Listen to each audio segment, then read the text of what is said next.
I think so. Okay, 3, 2, Sure. 1. This is Radio Free Cybertron. Happy birthday, John DeLuna, who is not here. He is here, but he's not. He's listening. He's working while he's listening. He might actually be in a meeting right now. But if you're watching the video, you see that he is on the stream right now. Just he's not participating. He is not interacting. It's like a neutrino. Doesn't interact. But we went in completely different directions with that. I'm XV, by the way. I'm Brian. We have Diecast and Melvar and Matt Melvar. I was listening to the podcast intro and I'm like, it calls like some people by their name and some people by the screen name. So I just want to be consistent. There's Rob and Don. Hey. Hello. We just did that in the opposite order in case you're new here. Yeah, that's good. Every episode, somebody's first. So we're just trying to scare you off. We are gatekeeping this podcast, our very own podcast. Don't listen. Oh, cripes. Yeah, no, we're not. You want to be my first? Oh, cripes. Well, okay. So I don't know where to go. You know, Diecast, any of these podcasts could be your last. That's very true. That's funny. What I really want to avoid is like some sort of change.org petition or Twitter uproar over something Diecast says. Diecast? Please no one. That scares me. Please no one start a change.org. Yeah. The thought of that like terrifies me. I'm like, oh God. Yeah. Diecast, please. Okay. I mean, at this point, if it hasn't happened, I don't think it's going to. Don't be so sure. Don't be so sure. I would like to believe that Diecast's worst things are behind him. People. I would like to believe that as well. Yeah. People pull out stuff off TV shows from like 20 years ago. Yeah. And, something somebody said, decades ago, and, cause uproars and stuff. And I get it, I guess. But, yeah, please, Diecast. Okay. Okay, hey, so, there's lots of news this week, actually, relatively speaking. So I prepared a lot of things in case I wasn't here. Yeah, thank you. And honestly, also, if you're not watching live, we had a technical issue. So we're actually 20 minutes late. You're 20 minutes late.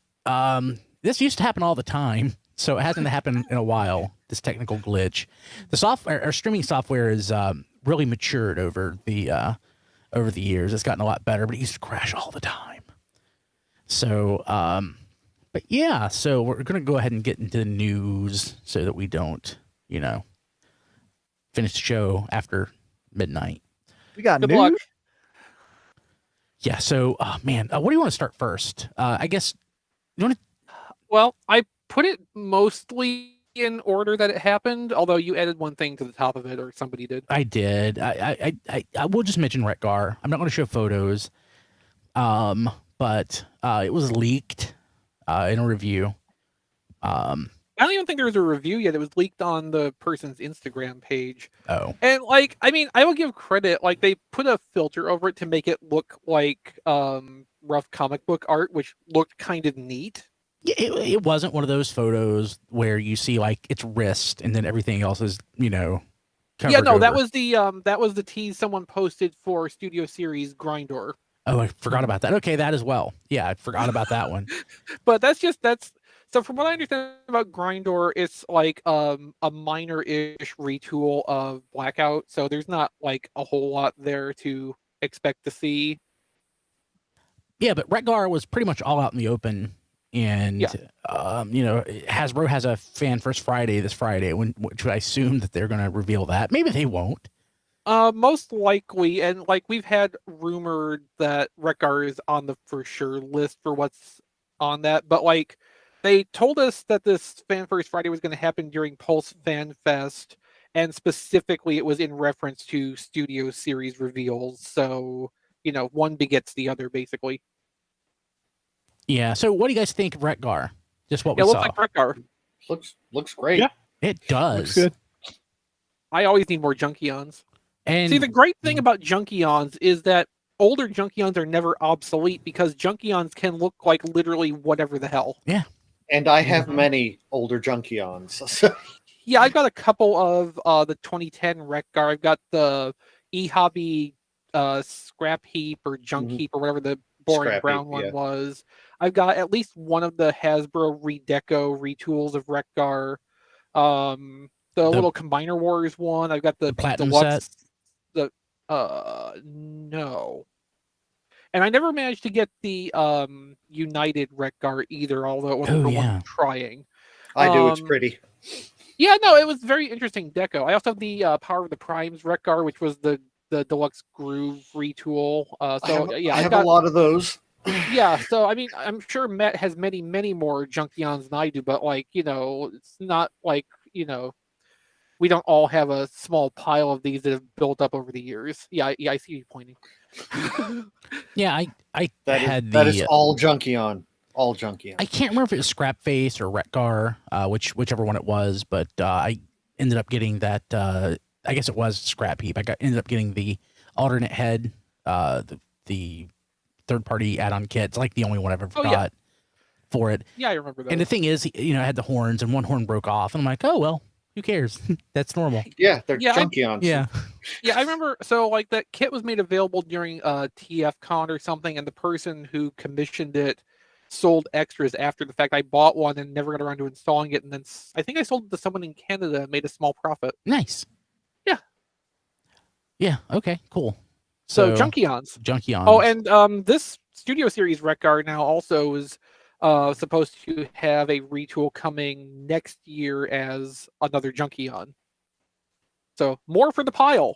I'm still hoping for like a 2-pack with some new parts at some point. Part old parts and part new parts. Yes. New Wreck-Gar. I mean, when they do a Junkion, you expect them to do a second one. It's like so easy and maybe even a third. Yeah, which I'm fine with. If they plan ahead with it enough, they could, make the alternate parts and swap them in strategic ways to get, 3 solid, distinct uses out of it, and I'd be pretty fine with that. And Matt's plan of junk would continue to grow. Now, I did not see the Junkion, or Wreck-Gar, I should say. Yeah. Is that one that was supposed to be a Voyager? Yeah, it's a Voyager. Yeah. Okay. All right. So besides the G1, the only like official Wreck-Gar that we didn't get like a retool out of would have been the animated one, right? Oh, right, yeah. But it's a dump truck, so it doesn't count. Or a garbage truck, it doesn't count. Yeah. I mean, it kind of counts. Yeah, I guess it kind of does. see what they were doing there. It was voiced by Weird Al. It counts. Well, Yeah. yeah. And that's certainly a suitable alt mode for a Junkion. Yeah. Are they not all motorcycles? In the G1 cartoon, they're implied to all be motorcycles, but the problem with that is in season 3, a lot of generic Junkions were reusing Lithonian models, which don't have alternate mode attributes. So it's as complex as anything involving ACOM. Yeah. So yeah, that's cool. So we should hear more on Fan First Friday, which again is this coming Friday at 11 a.m. Eastern time. Oh, I'm going to get up early. I will never understand that schedule. Yeah, I don't know either. I would put it later in the afternoon myself. It's people at work doing it, so they're doing it during work hours. This is just like, a meeting for them basically. Okay, but the thing is, if they pre-recorded it, which like some of it is, some of it has to be pre-recorded. They can broadcast it at any time. But if they want it to go up at 1 o'clock, the same day. Yeah, but why do they want it to go up at 1 o'clock? It's always up at 1 o'clock. That's like the time they always use. Right, but they don't have to. Branding. But we know it's 1 o'clock. Yes, but the way an 11 o'clock meeting works at work, you go, well, just in case I'm late and I got to get a couple things done once I get into the office. Yeah, we can have a meeting before at 11 because then I'll go to lunch after that. That's how those meetings work. I do my lunch at 11 o'clock, so I gotta get lunch by get it all done before 11. Yeah, but the problem though is just that like a lot of their customer base is at work at that time because it's work hours and that's why it's cruel. Yes, it doesn't need to be cruel. That's the argument here. It's a pre-recorded presentation. They can set up the stream at whatever time and just, make their arrangements with their retail partners. Put the stuff up at 5. Yeah, at 5, you're stuck in traffic. Nobody wants to do 5. You'd have take a late lunch. Do one. Can we do I could 8 have just, p.m.? I could have 8 just p.m. not been anybody? here today. I'm sorry. We could Okay. just leave now. Yeah. That's true. Hey, That really is. No matter what time of the day, it's going to be inconvenient for it's somebody. inconvenient for somebody. Yeah. God, I was going to have a terrible segue, but I'm not going to. So the deck building game, we have info. It's up for pre-order. They have it at Amazon, $45. Renegade has it up for $45 as well, but I think it was $50 before. Yeah, it's 45 on Renegade's site, and they also have like an exclusive bonus promo pack that goes with it. If you order from them. I ordered from them, and there's a $10 off deal. Oh, for signing up. They take your info and they give you the mobile code MOBILE10, MOBILE10. Don't sign up. I'm kidding. No, yeah, it was $45. So I got a discount on it. The whole thing, shipping was $10. So it was 45 total. It was 50-50. So tax, right? $45 plus $10 shipping and handling minus $450, which is the 10% of the $45. Oh, 10%. Yeah, okay. For some reason I was parsing that as $10 off. No, yeah. But so if you get it through Amazon though, Amazon Prime, free shipping. And if you use our affiliate link, it helps us out. net/Amazon. And probably the cards that are in this bonus promo pack thing that Renegade is doing through their online store, that stuff will probably be cycled into an expansion later anyway. Like, it's probably not going to be the only shot at the specific cards in the promo thing. Probably. Because I don't think they would lock, a primary character like Jazz into one exclusive pack. Yeah. I was on their site and they do a lot of Power Ranger Oh, cool. cards. Chris, which I bet had you no play that all idea. the time. No. No, but I follow people in the Power Rangers community who do follow the Heroes of the Grid, I think, is their is Renegade Power Rangers game. And like the people that are involved in the ecosystem are really, really enthusiastic about it. It reminds me a lot of the Transformers TCG crowd. Like, they really like the mechanic of it. They are always like looking forward to and hyping up expansions as they're coming along. Like, taking that as an indicator, Renegade does good card game designs. So the Transformers game will probably be pretty good. And we do have confirmation now. We were speculating on this last week, but there is a single player option for this Transformers game. For situations where it's not feasible to have a group together to play, but it will support up to 5 players. So you're saying I can play with myself? I would not say it like that, Diecast, and I went out of my way to not say it like that. I'm just asking because I don't have any Transformers fans. You also don't have any me. friends. Yeah, you say that you have a Transformers fan near you. It's Nick. Yeah. I mean, Nick's in Levittown, so I mean, it's not too far from me. But Well, okay, Diecast, have you considered going, if you have a local gaming store, to maybe introduce and see if anyone there would like to play? No, that's possibly. too much work. No, that would have been the thing to do with the TCG before it died for Diecast neglect. The gaming store that I prefer, the guy who owns it was a big proponent of the TCG, which I thought was really cool. He loves Transformers, and that stuff was prominently displayed. And COVID killed TCG. It did. It really did. That I feel like the TCG probably would have only had another year or so in it anyway before either community interest waned or Hasbro's interest waned in supporting the project further. More than likely Hasbro's. But COVID definitely accelerated the process by making it just impossible to get groups together to play and further the community. Yeah. Because I felt like after like the what they have, like 4 boxes.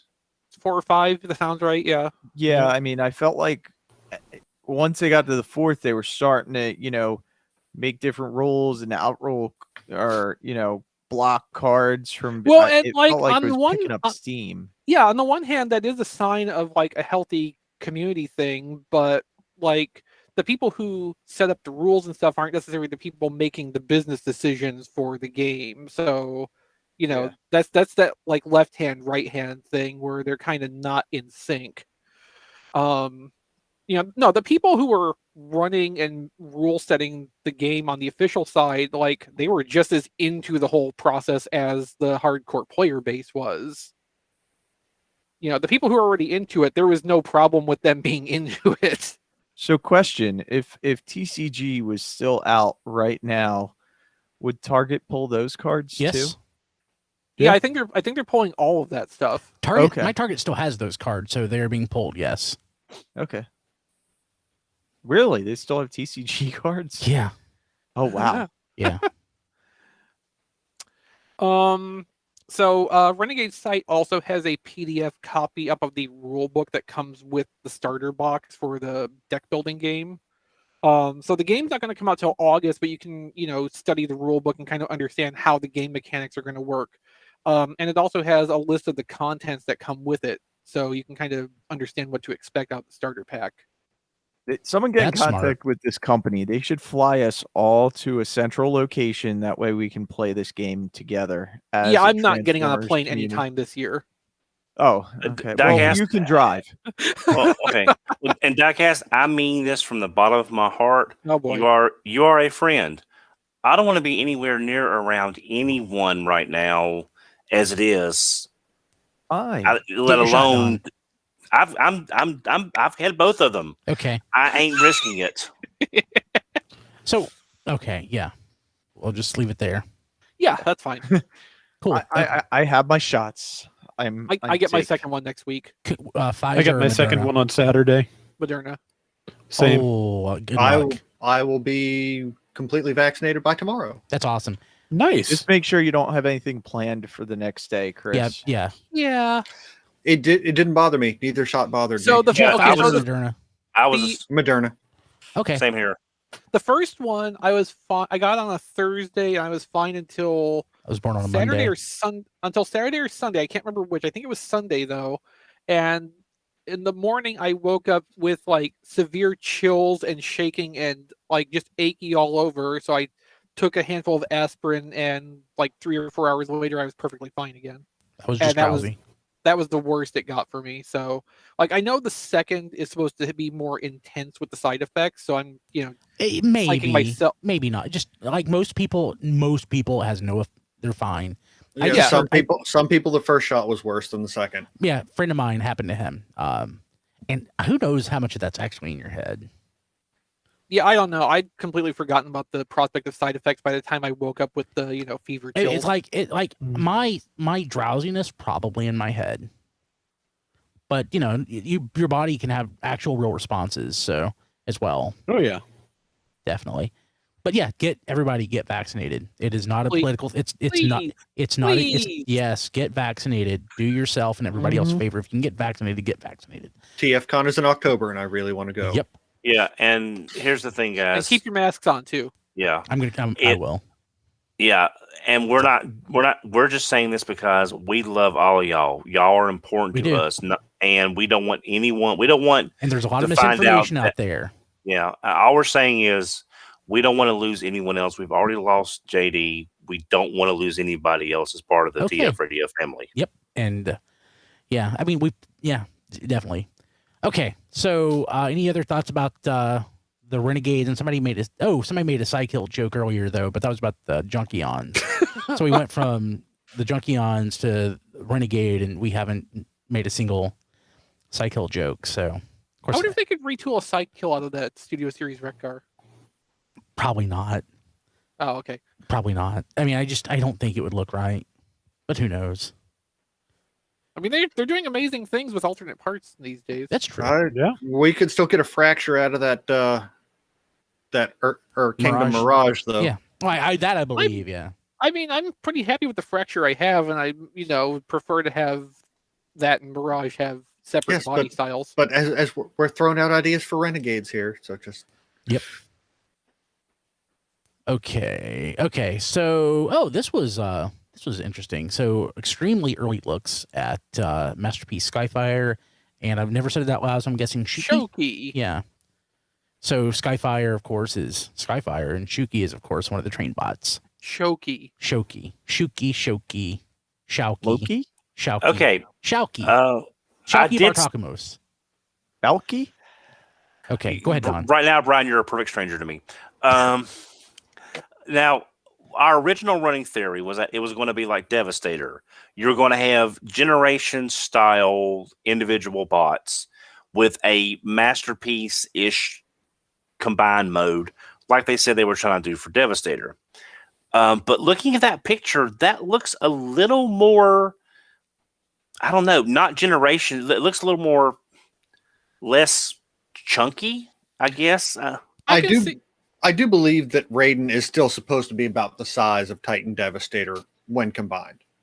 So I'm not going to say that you're wrong in your assessment of this because I tend to agree. Actually, I think because Devastator was designed to be sold in Hasbro and Takara markets, certain concessions were made to how it was designed.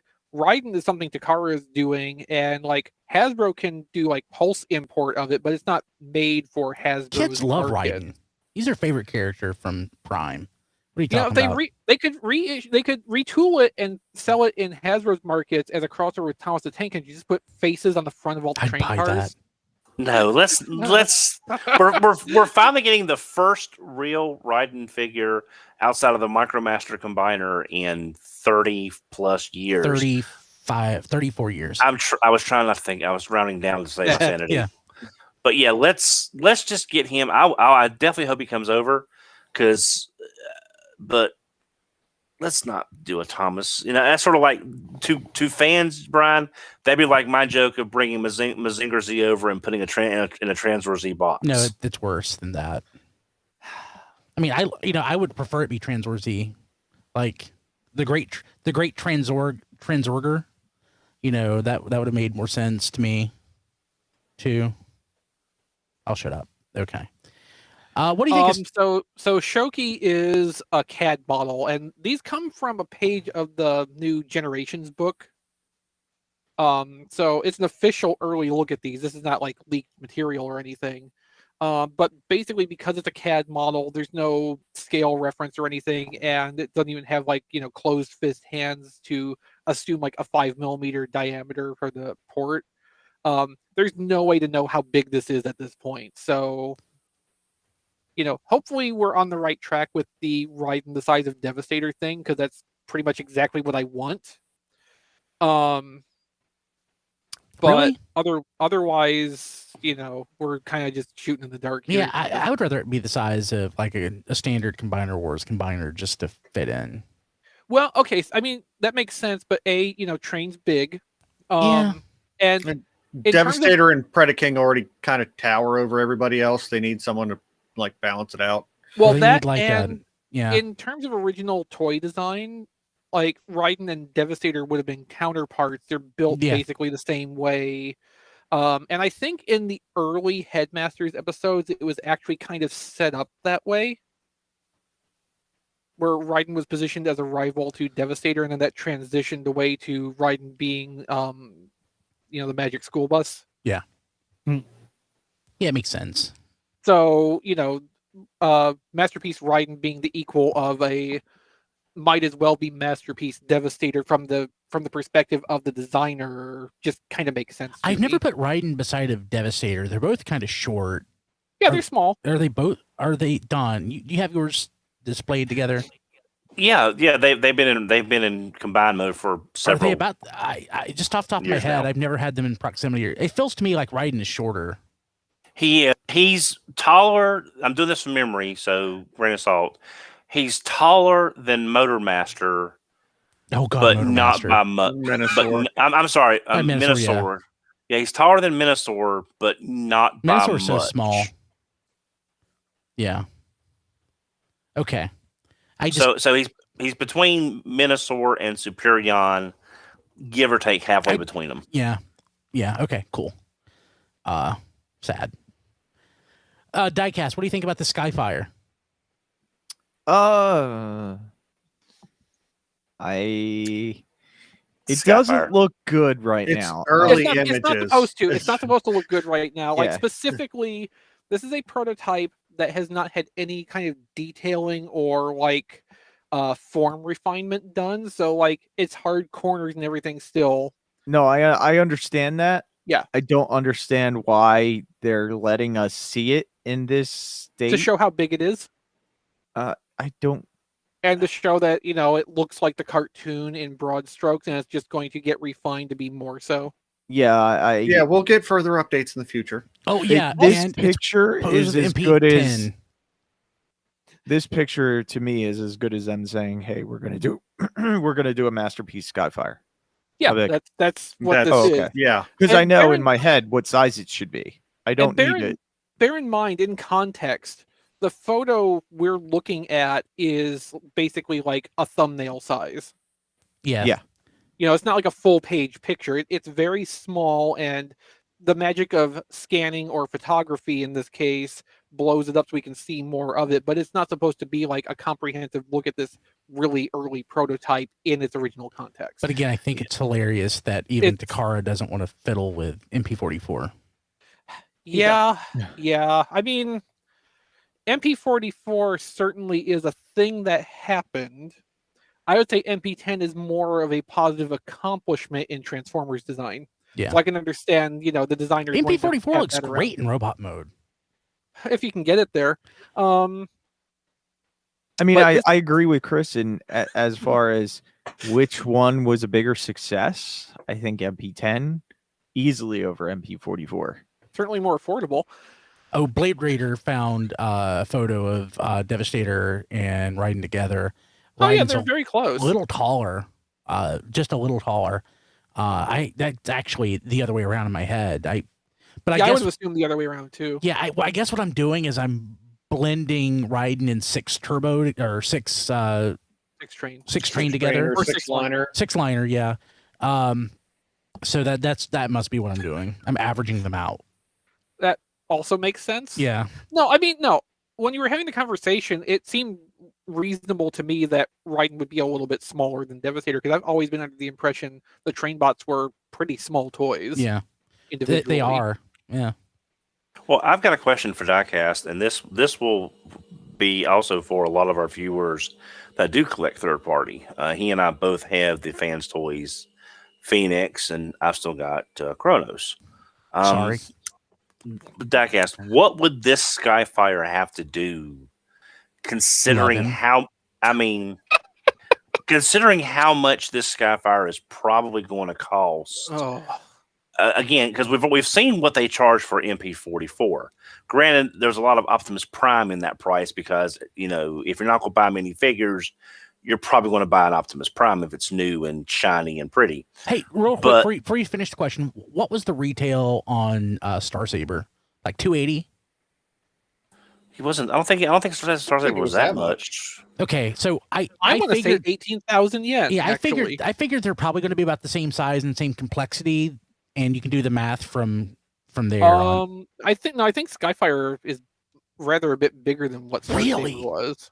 Yeah. Okay. So I'm Because just this Skyfire looks like it's 2 MP10s tall. Star Saber wasn't that big. No, he's No. not. No, So MP10 Diecast- comes up to Star Saber's chest. Yeah. Crap. So, Diecast, what would this, for people out there that have Phoenix and are seeing these pictures, or people that have been waiting for Masterpiece Skyfire, what will this Skyfire have to do to make you buy it and put down the kind of money it's probably going to be asking for when there is a legitimacy aside, Brian? I know about legitimacy and all that, but as far as a good-looking figure versus a good-looking figure. For me, it just has to be. It just has Good. to exist. He's going to It get has either to way. be. It has to be better than which Well, now, the reason I'm asking is because there's a lot of people out there that have Phoenix, and that I'll admit, after I guess getting that's Phoenix, 4. yeah, I see how great the toy is, and I've always said Kronos is not a good toy, but it was a good-looking Skyfire in robot mode. That aside, this is going to be one of those things in which people are really going to have to decide: are they going to look for a Phoenix before the prices jump up too much, or are they going to hope the Skyfire is affordable? I mean, there's no way of knowing right now, but that's going to be a tricky situation for a lot of fans. Right now, if you can get a Phoenix, it's probably going to be cheaper than Masterpiece Skyfire. I would recommend, if you want a Skyfire representation, and Brian's going to hate me, I would recommend getting the Fans Toys Phoenix.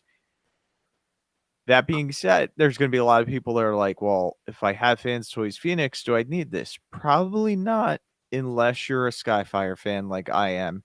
Or you want legitimacy, like Brian would want Right. a legitimate made by Takara for the line. There are Masterpiece toys that I have that I know that are not as good as some of the better third-party offerings out there, and I'm okay with that. See, that, again, I'm not trying to derail the conversation. I want to stay on track because we're not talking about Raiden. But, oh, God. Boo. Sorry. Don, you must have like an IQ of 240. I just want to say that. Next time you're down here, I'll take you over to the Mensa admission screening, and we'll get you in, and you'll be like the president and CEO in like 2 weeks. So, I mean, I've seen Phoenixes run about loose, new, and I mean loose, that. and, yeah, about 275 to 300 to inbox around 375 to 400. So, judging how much mass this Skyfire is going to have versus what they charge for MP-44. This thing is going to cost as much as MP-44 did. More. It's going to cost more.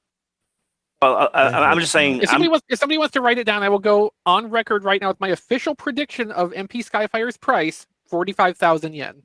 Hold on. Well, that's what I was going to guess too. Isn't that what Optimus costs? Yeah, roughly. So the reason I'm bringing this up because this is going to be a major point for people like Brian who want legitimacy in the collection versus accurate representation, no matter who makes it. I would rather just my stance. I would rather have a legitimate official product than no representation at all. But I think this is the first figure that's really going to make a lot of people look at which is more important: legitimacy versus accuracy and affordability. I'm just bringing that up because it's something I want to see as we get more about this Skyfire. That could be a very interesting thing to see in the social media. Who's talking about this? Who's selling their Phoenix to get this Jetfire, and who's not getting Jetfire and looking for it? I think this is going to be a really interesting bellwether moment for people that do collect third party or don't like third party to see how it goes. Hey, real quick. I honestly, I'm wasting time by saying this, but I really was taken by that track joke, Don. I thought that was clever. Like, so they're like a drinking game that people have when they listen to the show. I think Don puns are one of them. I honestly think somebody out there needs to make a pun tracker. And, basically think like the Richter scale or something. And basically we could start rating the shows by how good Don's puns are. This is going to be the greatest show that we've ever had. I think so. That one was Don, that I'm going to have to figure out how to make that into an episode title. I genuinely love that. Sorry. So since I forgot how expensive MP-44 was, it's expensive. I'm going to revise my official prediction of Skyfire's price to 55,000 yen. Ooh. Okay. I'm sticking with 45,000. But I mean, we can all agree there's no way it's going to be less than that. Oh no. Very Even to Kilby's previous point about Star Saber, the thing to remember, Star Saber came out like 6 years ago. Oh God. Or more before the pricing structure changed. Yeah, no, right. If Star Saber came out today, it would be at least a 35,000 yen masterpiece. And the thing is, with the Skyfire, you're probably going to be seeing a lot of accessory pieces that both fit. And like, why are they including this? I hope one of Skyfire's accessories is a glacier. And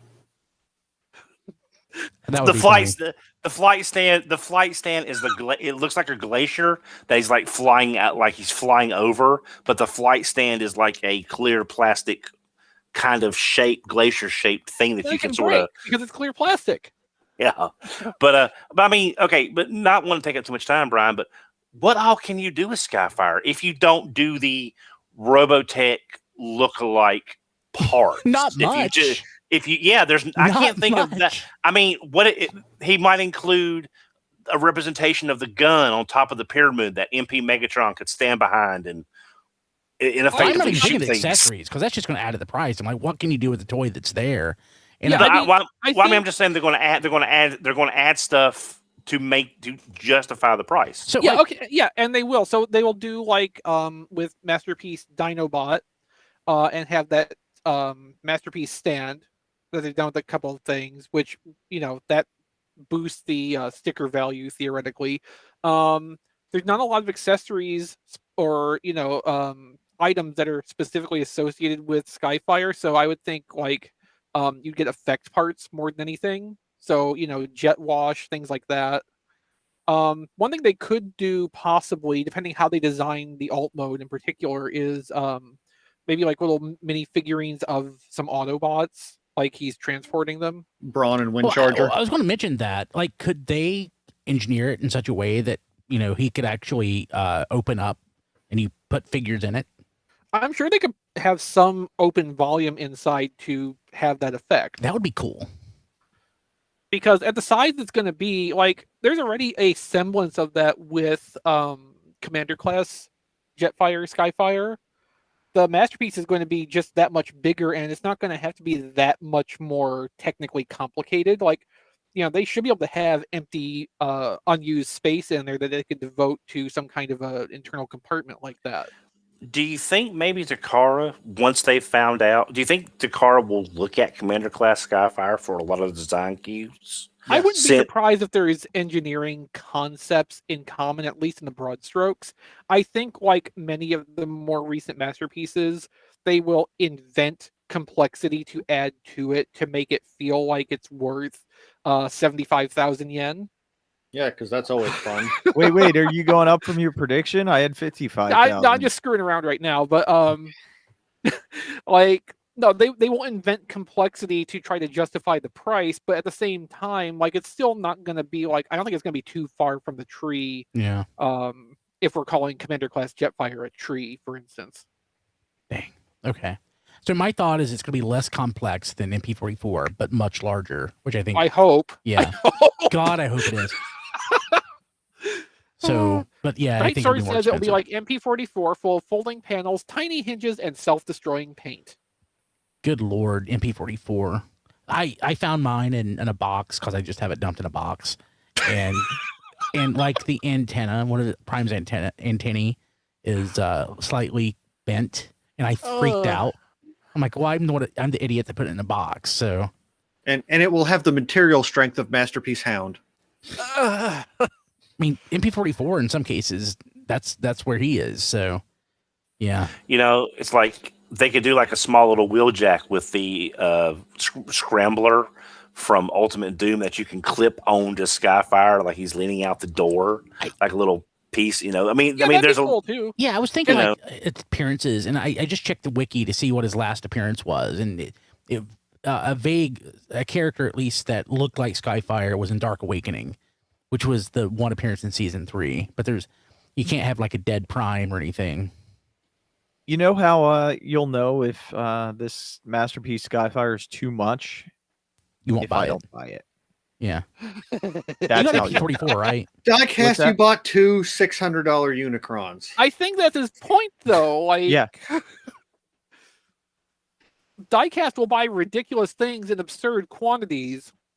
So if he won't buy Masterpiece Skyfire, it costs too much. But you didn't buy MP-44, did you? No. Yeah, you thought it was too much. Yeah, exactly. I thought it was too much, and there were other.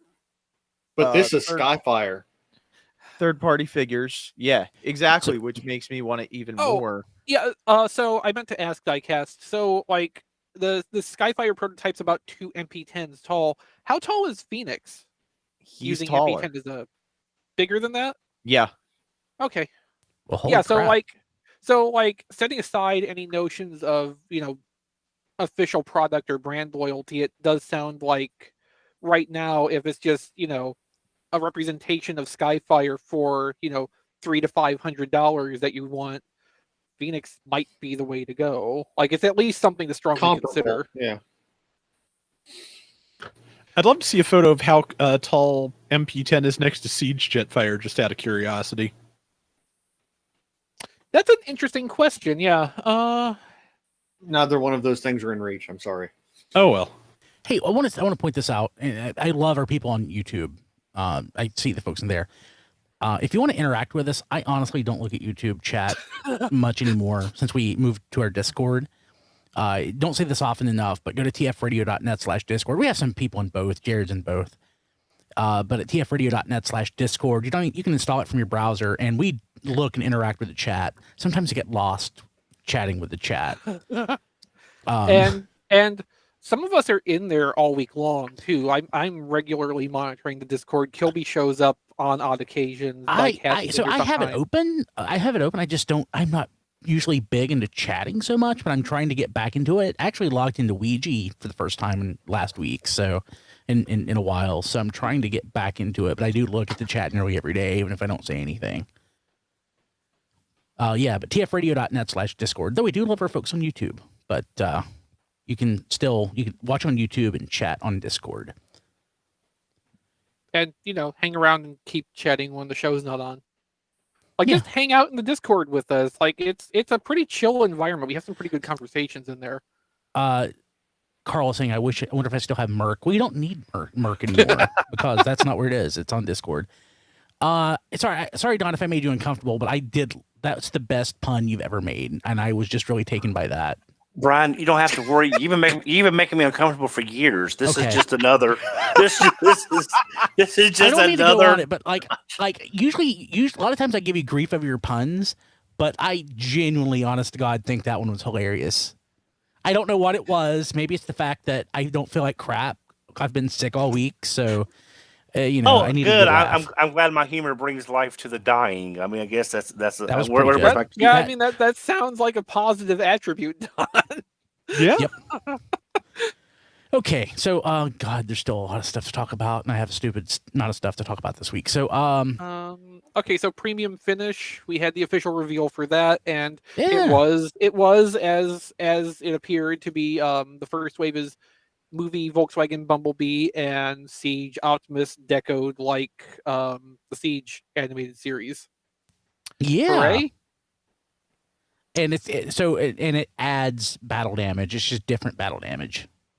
Yeah, it's battle damage that's consistent with what appears in the show. Bumblebee actually looks a lot nicer than any of the previous releases of that Volkswagen mold because it's extensively painted all over. It's not just the car body panels. The robot specific parts are painted more heavily. It looks like the Optimus Prime's kind of iffy, kind of borderline on how well it pulls off the premium thing, but like the Bumblebee actually has a premium look to its finish from my position here. I don't know if the Siege Optimus would be better if it wasn't like so specifically about the Siege animated appearance with its battle damage. Like, I don't know if I'd like if it was just like a really nice clean deco versus what it actually is, but I'm kind of into that Bumblebee. The problem though is the prices. And while these are not out of line for Takara toys at these price points, it's probably still more than I want to put into what this is. So Bumblebee is priced at 3,800 yen and Optimus is 5,800 yen, which again, that's what consistent with Deluxe and Voyager United prices. Deluxe's cost. Yeah, back in years ago. The Henkei and United ones were actually less than that. The prices went up quite a bit over the years, but I always thought it was like $40 to get one. Well, exchange rates vary, but like the list prices used to be lower for these for the different price points. Well, there's I mean this is very consistent with like the Legends series stuff that a lot of us were picking up in addition to the Hasbro releases because we have problems. But I just don't know if I want to drop $40 on this Volkswagen Bumblebee because it's not very big, and I know from other people's accounts it's not that great of a toy either. It's not. But it looks so nice. It does. So in Japan, these are going to come out in October, but they are up for pre-order at various US-based sites, and probably will come out later than October because a lot of that, simultaneous stuff is not actually simultaneous. But there's various options for getting these. So the thing that came about with this, though, is around the same time that the reveal happened, Lupaza Megastore on Facebook leaked some more solicitation materials, and one of those is basically an outline document for the premium finish line, if not in its entirety, at least through the next several months. So what's on the plan right now is a total of 6 waves between October and March. All the toys past the first wave are represented with blacked out thumbnails, although you can see a little bit of them, and they appear to all be existing stock photo assets. So someone on the T-Formers forums, who I'm not even going to try to pronounce this name because there's too many consonants, it's like it's Welsh.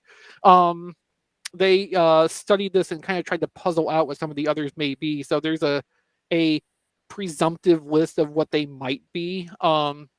So on the Studio Series side, the second release is the Bumblebee movie Optimus Prime. So Studio Series 38 Optimus. Ooh, I'd consider that. That would look nice with an upscale deco, and especially for what that thing goes for on the secondary market at this point. The $60-ish for the Takara release would be a deal. Yeah. Studio Series 38 came and went and is just gone way up in value after that. Number 3 is Ratchet, the 2007 movie version. Number 4 is 2007 Megatron. Number 5 is 2007 Optimus Prime. And number 6 is Revenge of the Fallen Jetfire. And I tend to think that this is correct because there's 2 Optimus Primes on here, which seems like something they would do. On the Generation side, which is all War for Cybertron trilogy, number 2 is, guess what? Siege Megatron again. Oh no. Thank the maker. It is possible. The thing, okay, so like with Siege Optimus, it made sense to do that in this line with this deco pattern because there was not a toy already that represented what Optimus looked like in the cartoon.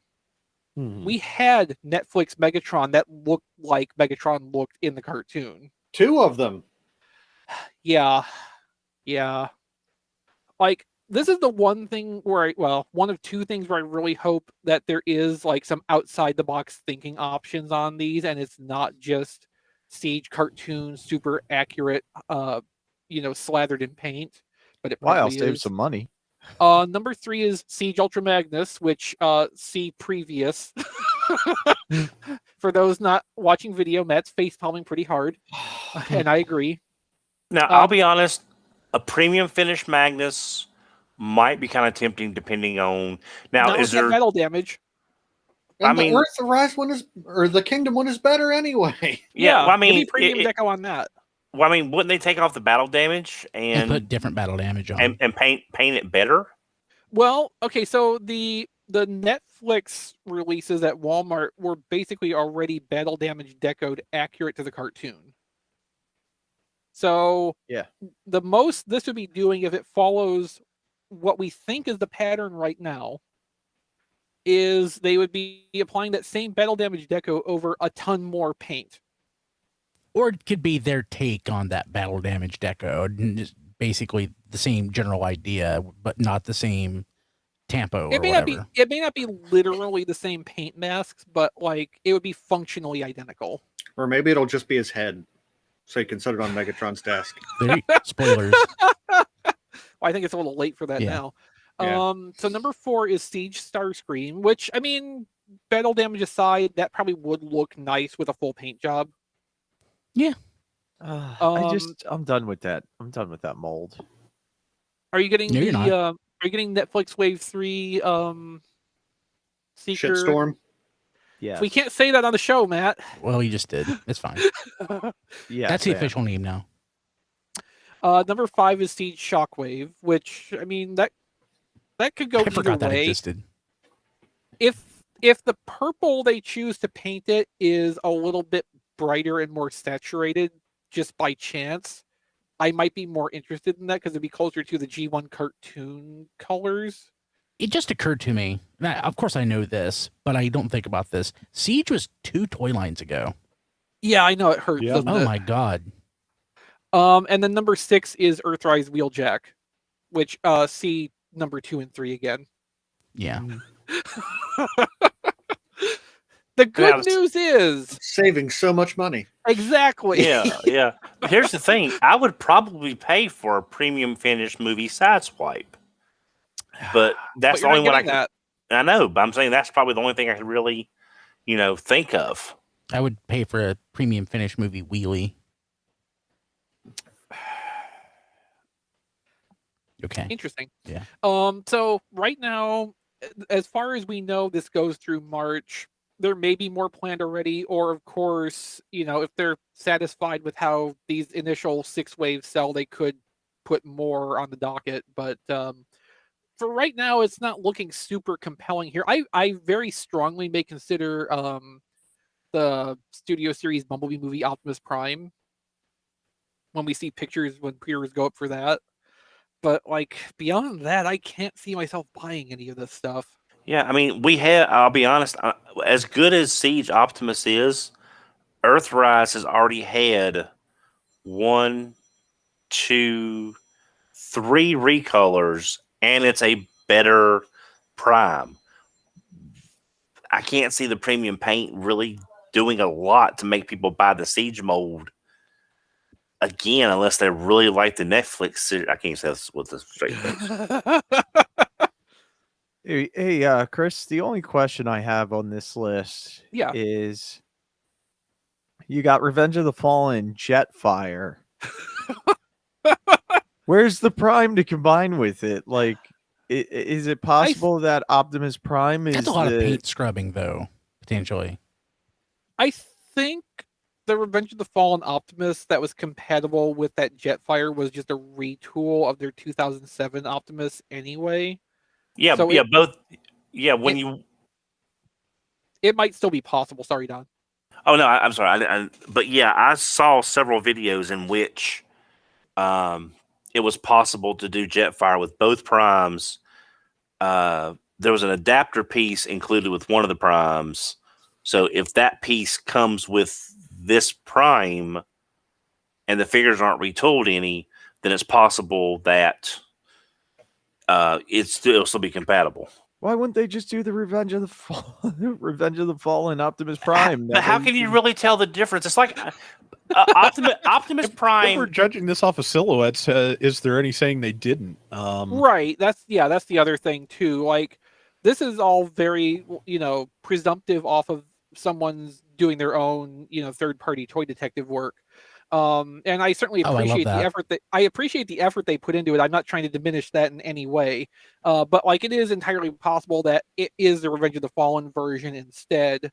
Okay. Since this is using existing stock photo assets, there may have been something in that part of it that made it more clearly one than the other. But either way, Revenge of the Fallen or 2007, the Studio Series Voyager is mostly the same toy, and both of them work with that Jetfire. So it doesn't really matter for that purpose anyway. Yeah, it's just, for me, movie Optimus Primes, if it's not evasion mode, they all start turning into Iron Man suits.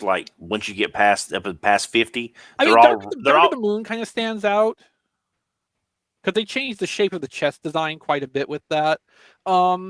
One thing that could lead to this specifically being the 2007 movie is the Megatron is believed to be the 2007 movie, and they might want to have those be counterparts to each other and not mix and match the designs. But back to Don's point, how can you really tell the difference anyway? Nope. I've got I got the Amazon exclusive, the premium finish for the 2007 Optimus, the first movie Optimus, and the premium finish. That's fine with me. I don't really need. I mean, yeah, it's it's not accurate at all, but it's a better looking toy with some personality with that premium finish than any of these primes. Speaking of primes with no personality, Well, before sorry. we move on, I just wanted to add that. So damn, my segue. yeah, so we're rumored to Off get a cliff. that Siege Ultra Magnus again, and it's still not painted as powered convoy, and that is infuriating. Yeah, I That's agree. gotta be a selects for the holidays or so. I mean, I No, can't see. no, I think it's just a specific middle finger to Matt, me, and like 4 other And people. Kilby, yeah. Yeah. A lot of people love, you know. too. Yeah, you know, yeah. Yeah. Okay. So But now, NPM. Go ahead, Don. I'm sorry. I was going to say, I still think that they could actually do that as part of the 86 movie series, as an 86 movie series, and do it on Pulse or something. I would be all for that idea. That's actually a good idea, Don. You are on fire tonight, Don. So there's the rumor or whatever it popped up today. I'll just like a movie or variant movie studio series 86 Hot Rod. You know, suggestion is a pink Hot Rod. We could very well get a Delta powered convoy out of There was something that appeared in some other data mining weeks ago that was something to the effect of like studio series premiere or something like that, which I don't know if that's ever resurfaced again in further listings, but people were speculating that might be an equivalent like Generation Selects kind of thing to studio series. So someplace they could put specific kinds of redecos that maybe didn't have like screen time per se, such as a powered convoy, but would let them reuse the molds some more.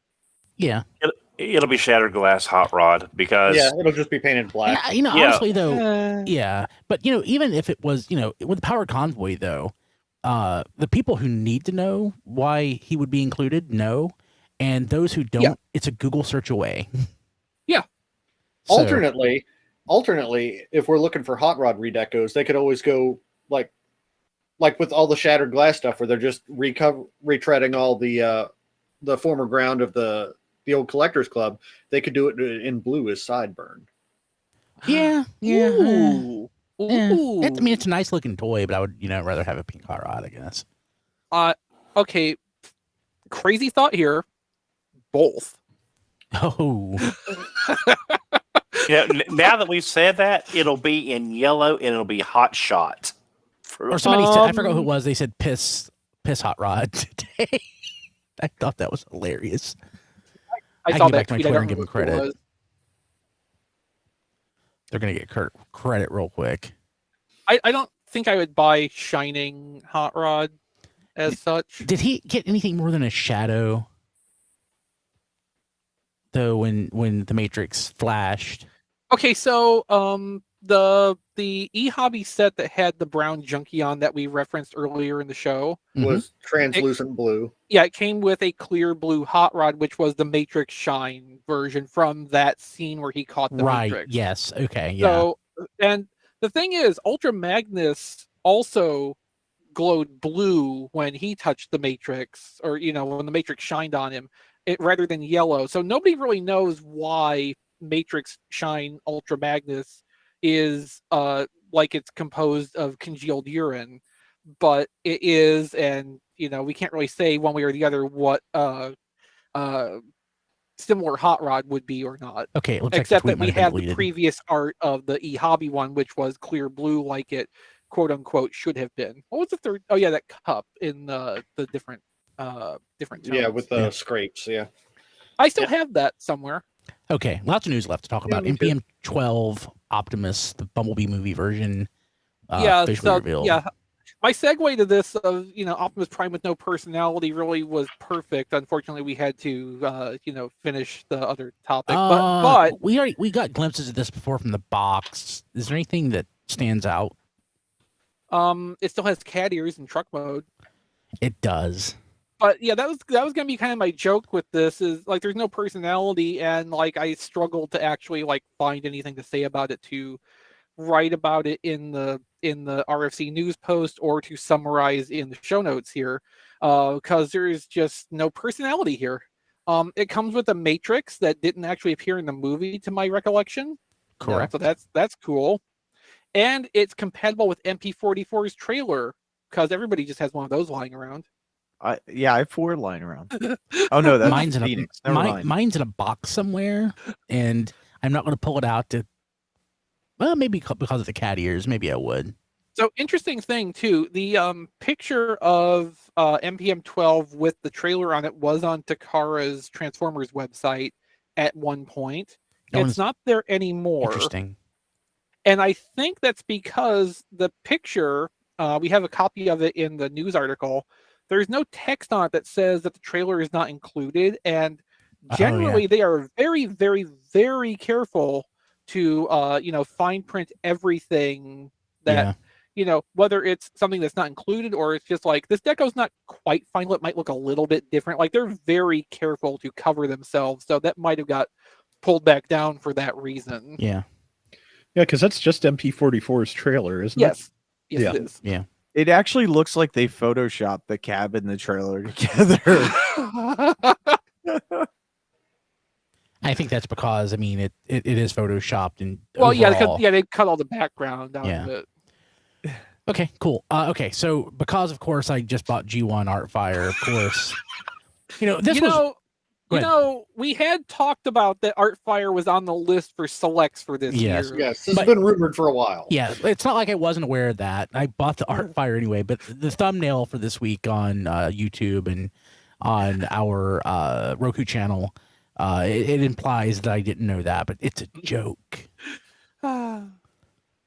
Well, I mean, for what it's worth, it delighted me anyway. Yeah. So it looks great. Yeah. Yeah, and it comes with a Target Master or Battle Master. Now, sadly, it is just another redeco of Fire Drive, Hasbro's favorite Battle Master.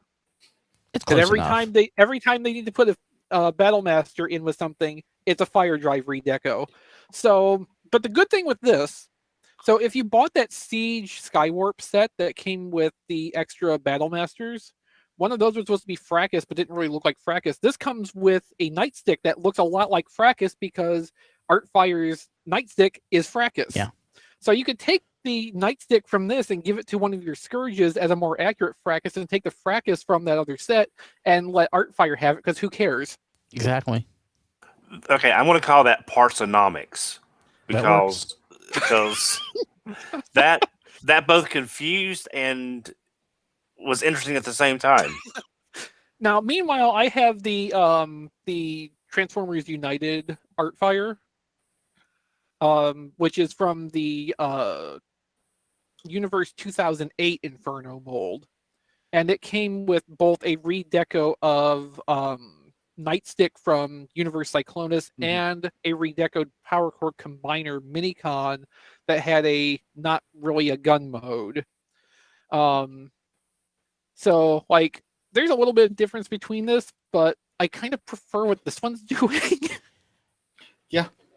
Oh, hey, well, I'm not gonna get rid of my United one, but in any case. No, I like that one, but I like this one too. Because I also have United Stepper, and there's no way I'm ever gonna part with any Reveal the Shield Jazz mold reuse. No, as you shouldn't ever. And I have to have the pair of them together. Like that's the rules. So real quick, I wanted to give credit, Ness, of course, who's awesome, put this in our Discord. And I've never actually said the name out loud, even though I see it every day on Twitter. DMTF, DIEMTF on Twitter is the one that made the piss rod joke. So, yeah, just wanted to share. Good job.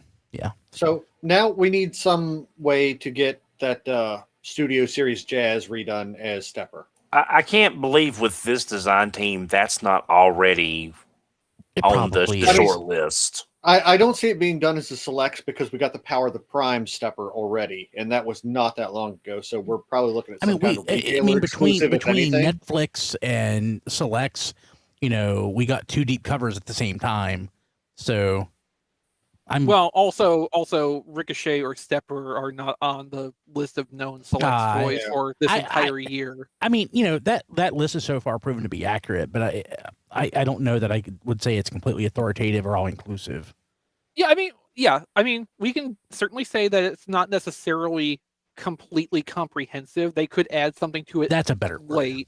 But just like for what we have right now, there is no sign of Ricochet / Stepper being a thing in Selects specifically. Now, it's not to say that Amazon couldn't turn something up, Target couldn't turn something up. You know, there's many outlets for something like that to come through. And yes, I agree. Like, I'm sure that is on someone's short list. Yeah. You don't go to the trouble of making an Artfire and including a target master and extra blast effects and everything with it, and not plan to also make the other one and do the same thing with it.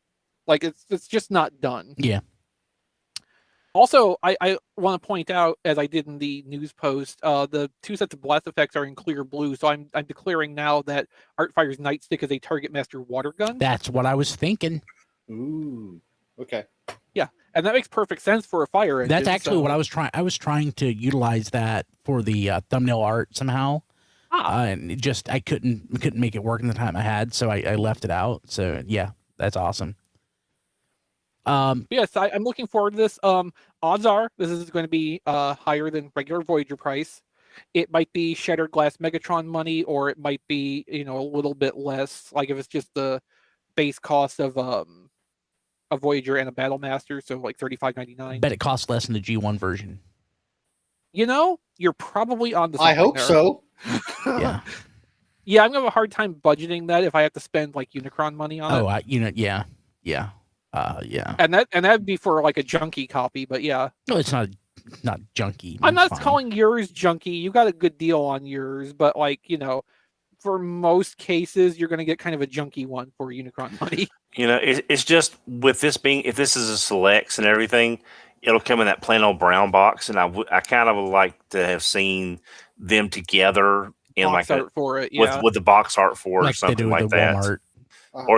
or the Amazons. I wish they would have done them together as a 2-pack when they were doing that Galactic Odyssey thing. They could have been from Planet Master. Like, it would have worked. Oh God, that would have been awesome. Okay. Damn it. Okay, so Chris, I know nothing about this next thing. Let me go back over the show notes. It's the leaks. Oh yeah, I mean the bullet. So I set the show notes with the summary bullet points just in case I wasn't here, so you could go through that and kind of understand what you were talking about. So Hey, Kingdom's being extended. When is the last time that happened? Siege. That happened with Siege? Really? What did they add?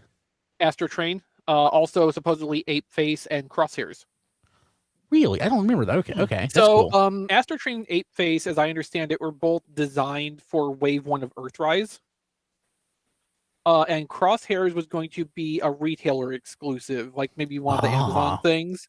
And when the stores, and by the stores I probably mean Walmart, decided they wanted more Siege, they pulled the 2 toys from the first wave of Earthrise and put them in Siege packaging, and they took Crosshairs from wherever that was going to be and put that in a wave. And probably they split up Spinister out of like wave 4 to put with it. So is that something Spinister was meant as an Earthrise toy? Is that something we inferred because the way, basically the toy ended up being repurposed in Earthrise packaging, or did we learn that somewhere?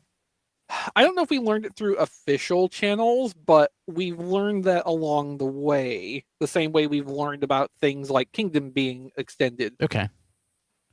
So we'll call it like 95% true with a small chance of, being pulled out of someone's rear, but the people who are saying this have good track records and are probably on the up and up. Yeah. But yeah, so Kingdom's being extended because apparently it's been doing good sales numbers for the stores. Well, hopefully we get some of that stuff that was in the promotional art that didn't materialize as toys. Oh no, it's too late for that. Oh. All that can really happen right now is juggling the stuff that's already in the pipeline. So bringing some 2022 stuff backward to be Kingdom branded, and also spacing out some of the stuff that was already going to be Kingdom stuff to fill more space. So allegedly, Wave 4 now is going to be 2 first-run toys and repacks of Huffer and Warpath, according to one source. with the Wave 5 then including Slammer and Pipes, with some more repacks to be named later. The important part of this whole thing, which we haven't gotten to yet, is that Blaster is now a Kingdom toy. Voyager Blaster, which was going to be from the start of 2022. And probably technically will still be in the start of 2022. What did we know about Blaster other than we know that it's a Kingdom toy now. But, Yeah, I was saying I didn't know anything about it until I read the show notes. okay, Yeah, so I was it not on the list? I think it was on the list of stuff for 2022 that's been floating around. But I think today, where this popped up from some data mining and I think had a barcode number associated with it, is the first like concrete anything that it's actually going to be a thing in a specific line.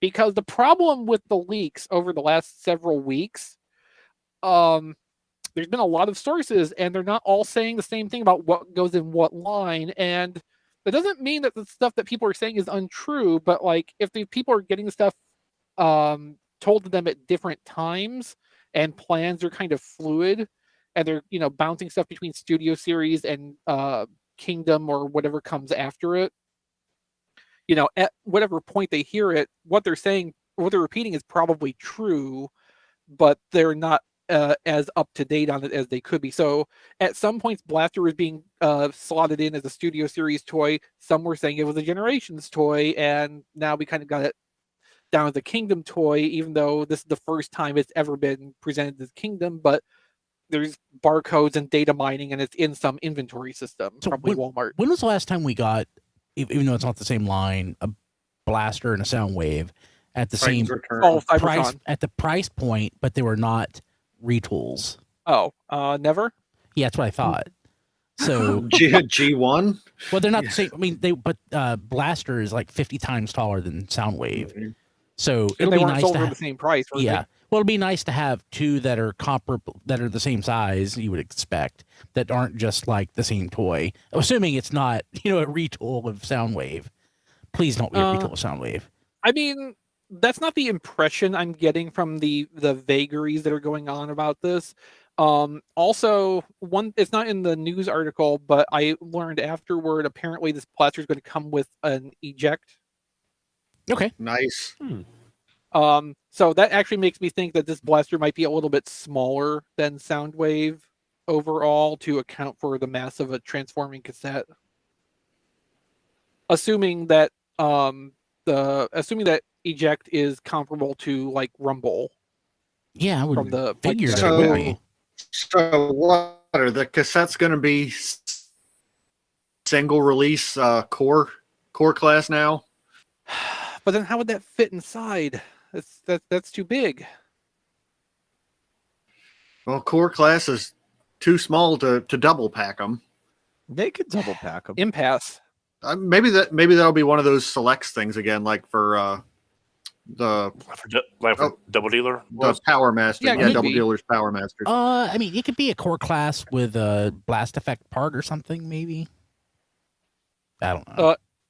That sounds terrible. A single pack core class Micromaster cassette with a cassette case. Actually, they did for the Encore cassettes to have the cassette cases. And they did something like that for the Fall of Cybertron data disc cassettes. Oh God, Yeah. Although those still came in 2-packs. Mhm. But the economy was much different then. yeah. I hope we get a twin cast off of this Blaster. Oh please. Well, so nobody's saying for sure anything. But like that's also apparently on someone's short list. For Generation Selects.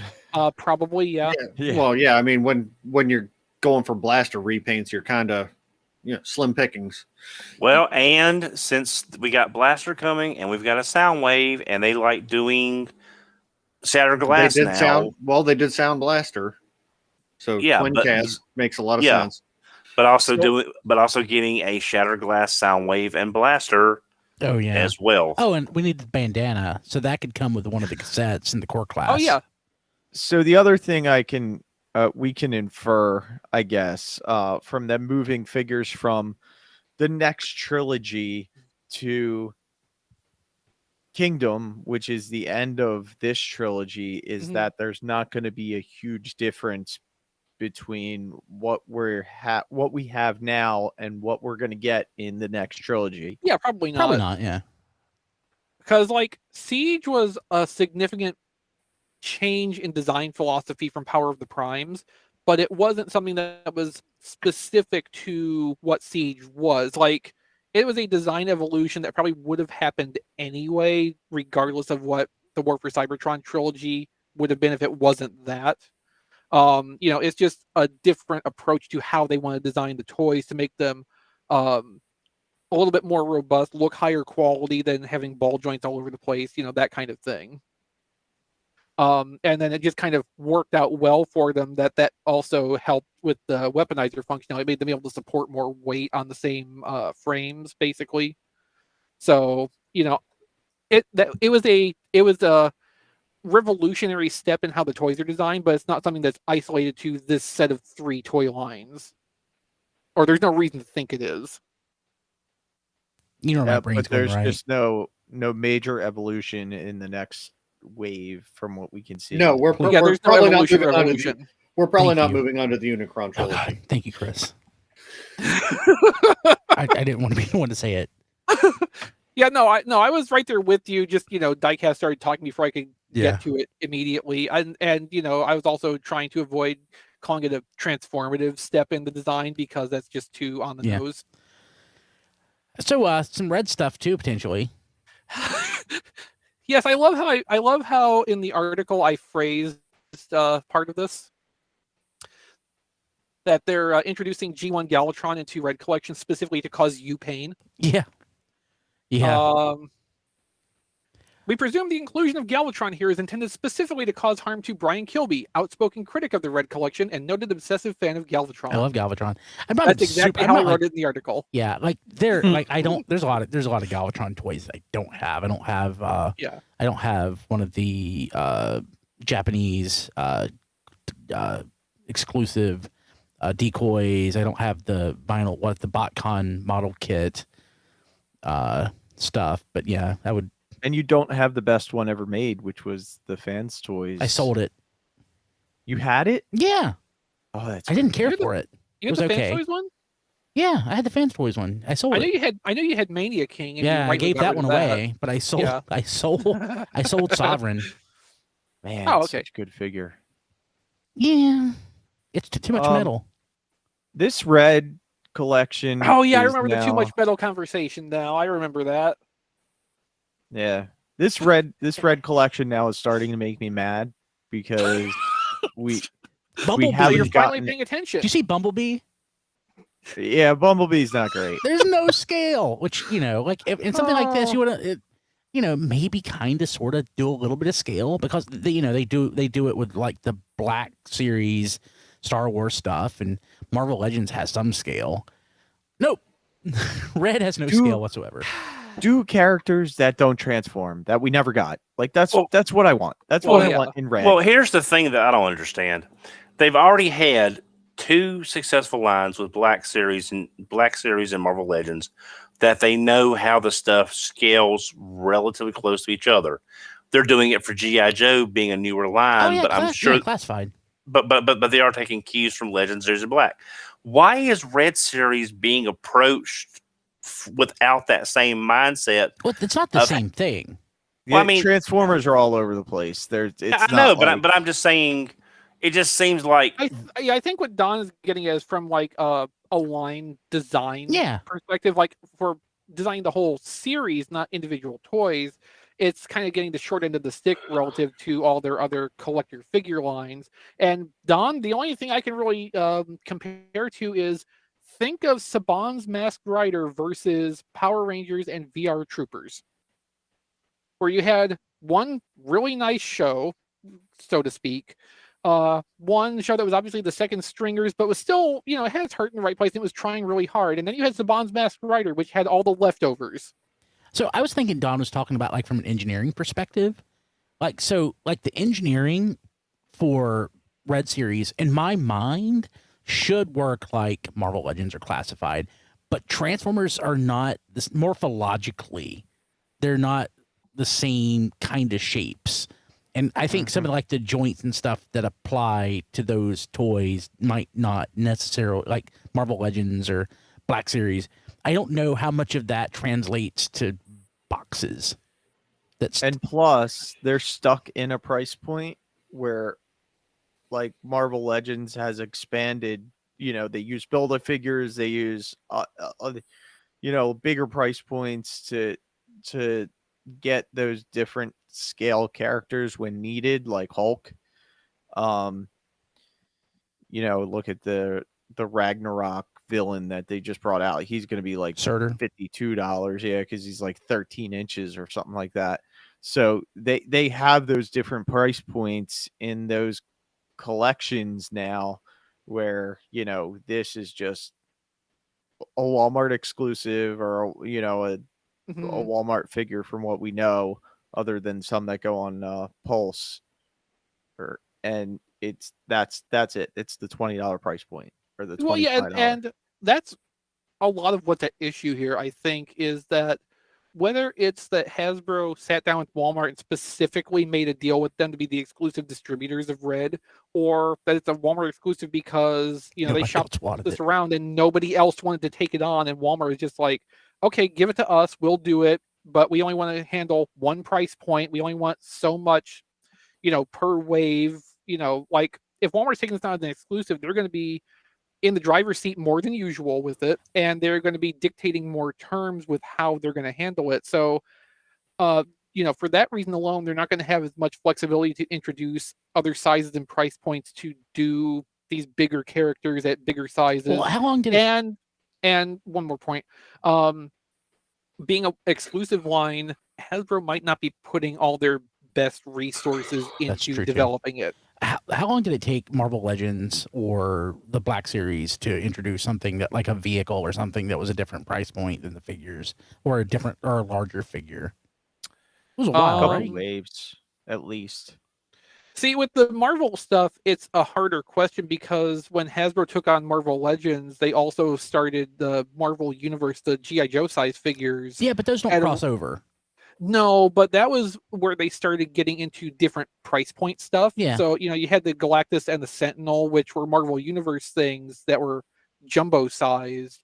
And then once Marvel Universe folded, they started bringing that philosophy into Marvel Legends. So it's like, it's a little bit muddier to say when that hit Marvel. But like Black Series, they were kind of all over the place pretty early on, but they had Star Wars backup right there. Yeah. Cool.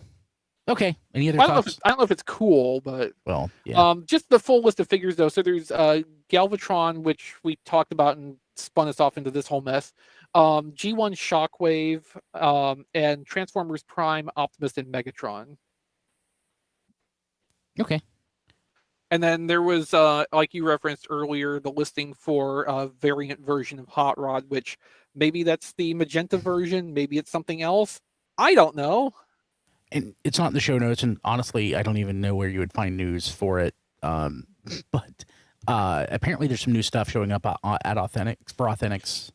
A new. Oh yeah, like a barricade. Yeah, barricade was a while ago, I believe. But there's a new Shockwave, I think, showing up. We were talking about it on History on the Fives on Patreon. So I guess I really need to start hitting up Family Dollar and Dollar Generals, even though I don't want to. Yes, I've noticed Kroger here has the large Authentics. Oh, cool. And Dollar Tree has added, my Dollar Tree anyway, has added a not dollar section, like a $5 section in authentic stuff is there. Yeah. I still need to find those 2.5-inch G.I. Joe figures. I guess that's the start of Dollar Tree going the way of Dollar General, because as I understand, Dollar General was originally literally a dollar store. That makes sense, yeah. And then it transformed into everything is just a flat dollar number, no, 99 cents onto the end of it. Yeah. Okay, let's jump to, I guess, what we got this week. Who got something? I don't have anything, and be glad for it. Okay. I don't have anything either. Okay. Diecast. I upgraded Unicron's head. Oh, nice. I got a third-party kit. Did you get 2 kits or just one? I just got one because I have one that's going to be in robot mode. And one I didn't know, like, if you would transform them occasionally and then trade them off, which is going to be robot and which is going to be No, No, Okay. I don't want to transform it. Me neither. Ever. Yeah, it's not one of those things like, this will be fun to fiddle with. It's not fun to fiddle with. It's but yeah, it's a little kit, and it was had some 3D printed parts, so the switch actually sits inside the head, and the green LED light actually sits in between the eyes inside the head, and there's a 3D printed piece to hold it, and you hit the switch and you get a lovely light up eye gimmick on him. That's pretty bright even on the webcam. Yeah, It is. It looks nice. yeah. It's really nice. It'd be great if one was a laser diode and you could shoot a green laser out of it. Yeah. Now, let's talk price, because everyone says, how expensive are electronics? Oh, it's so expensive. This kit, which someone, spent time to custom make with shipping Out of their home without, lots of team members working on it. For Yeah. safety standards. Safety standards. Yeah, quality yeah. Without control. having to Well, pay okay. anybody to do the assembly. Right. It's safe. How unsafe is an LED light? I mean, Do you really? remember the recent case of the exploding Quintesson? No.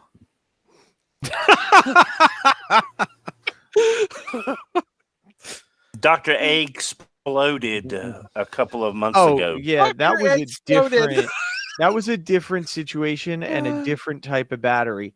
These are running on 2 little button cell batteries. Oh, Not they can, yeah. Okay.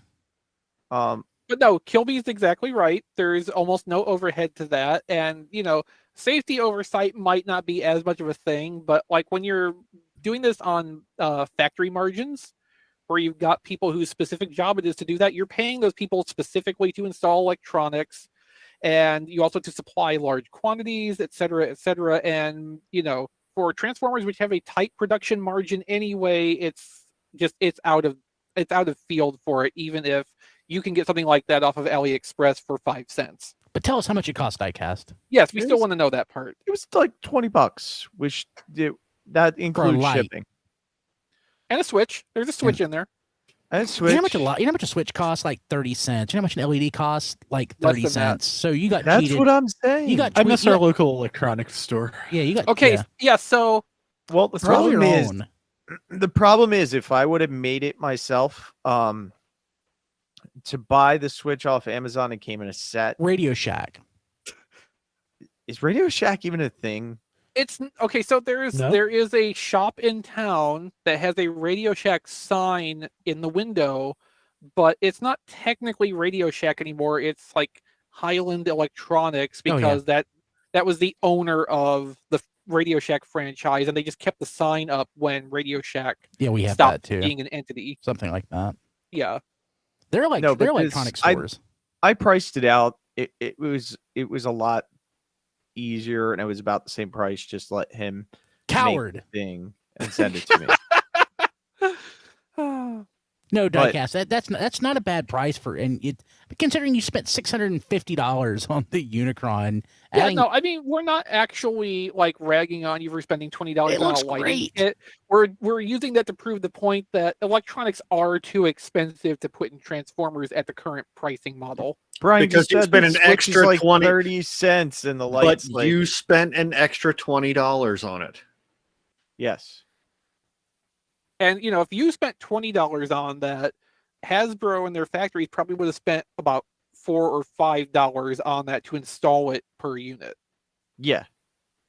That doesn't seem like a lot to me on a $600 figure. Well, diecast, when you produce, You don't work a 12 production job. when you produce $12,000 to $14,600 figures, let me know, how $5 each for an optional component stacks up for you. Yeah, I would want to know what that did to the margin. like they but- didn't put paint on the teeth. Yeah. Yeah. Yeah, Yeah. I mean, Unicron's the most expensive, ambitious thing they've done in Transformers, but because of some of the things that came out of the final production of it, we know it was still very much subject to the same nickel and dime budget practices as everything else. Oh, to- yeah, if you'd gotten to meet your that LEDs point. in that, they would have borrowed the plastic for them all from Pink Hot Rod. And I promise you too, if they had come out with this and didn't need to crowdfund it ahead of time, even if they had implied a price of around $600 when they started, if they were only charging when it was ready to go, the price would have been higher than what they originally said. Because they were doing this all based on projections of what the production would look like. And I don't think it ended up being exactly what they expected. It, Yeah, it that makes sense. outstripped that, and they had to start cutting things like teeth paint. So what else did you get this week? Yeah, sorry. That was it. No, you know what? That's cool. And like the eyes lit up green like that looks really good. And in another time and place where the economics of it were more favorable, like, yeah, absolutely, that's something they should have included with it by default, because like that's a cool effect. Like I think the eye gimmick is dumb. It's barely noticeable. I think they should have just axed the eye gimmick and put a LED in it. I would have been much happier with that. But you know, I think they could have did that. But I love it. I'm not like, oh, I hate Hasbro because they did this. I love. Yeah, I I'm love it. legitimately, I'm sorry we ragged on you about that for various things, because like the actual thing itself in its own context is pretty cool. Yeah, absolutely. And I'm very happy. Okay, That's good. Rob, did you get anything? Just a new copy of Dark Knight Returns to Which- replace my chewed up. Wanted to ask which edition you got.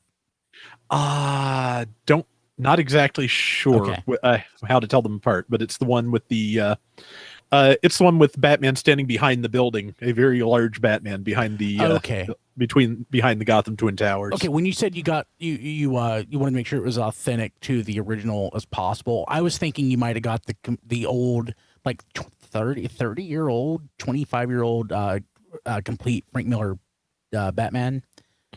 No, that's Temptation though. Oh I man, probably that's the should've one looked I've into got. that. I've had it, for 20 years. It is so nice. It's leather bound. Oh, it's wonderful. I'll have to look into that sometime. I think I actually have the matching volume of the Greatest Joker Stories Ever Told, which is a nice book. Oh, cool. But yeah, I just wanted an original copy of it because an awful lot of modern printings of older comics Change the color.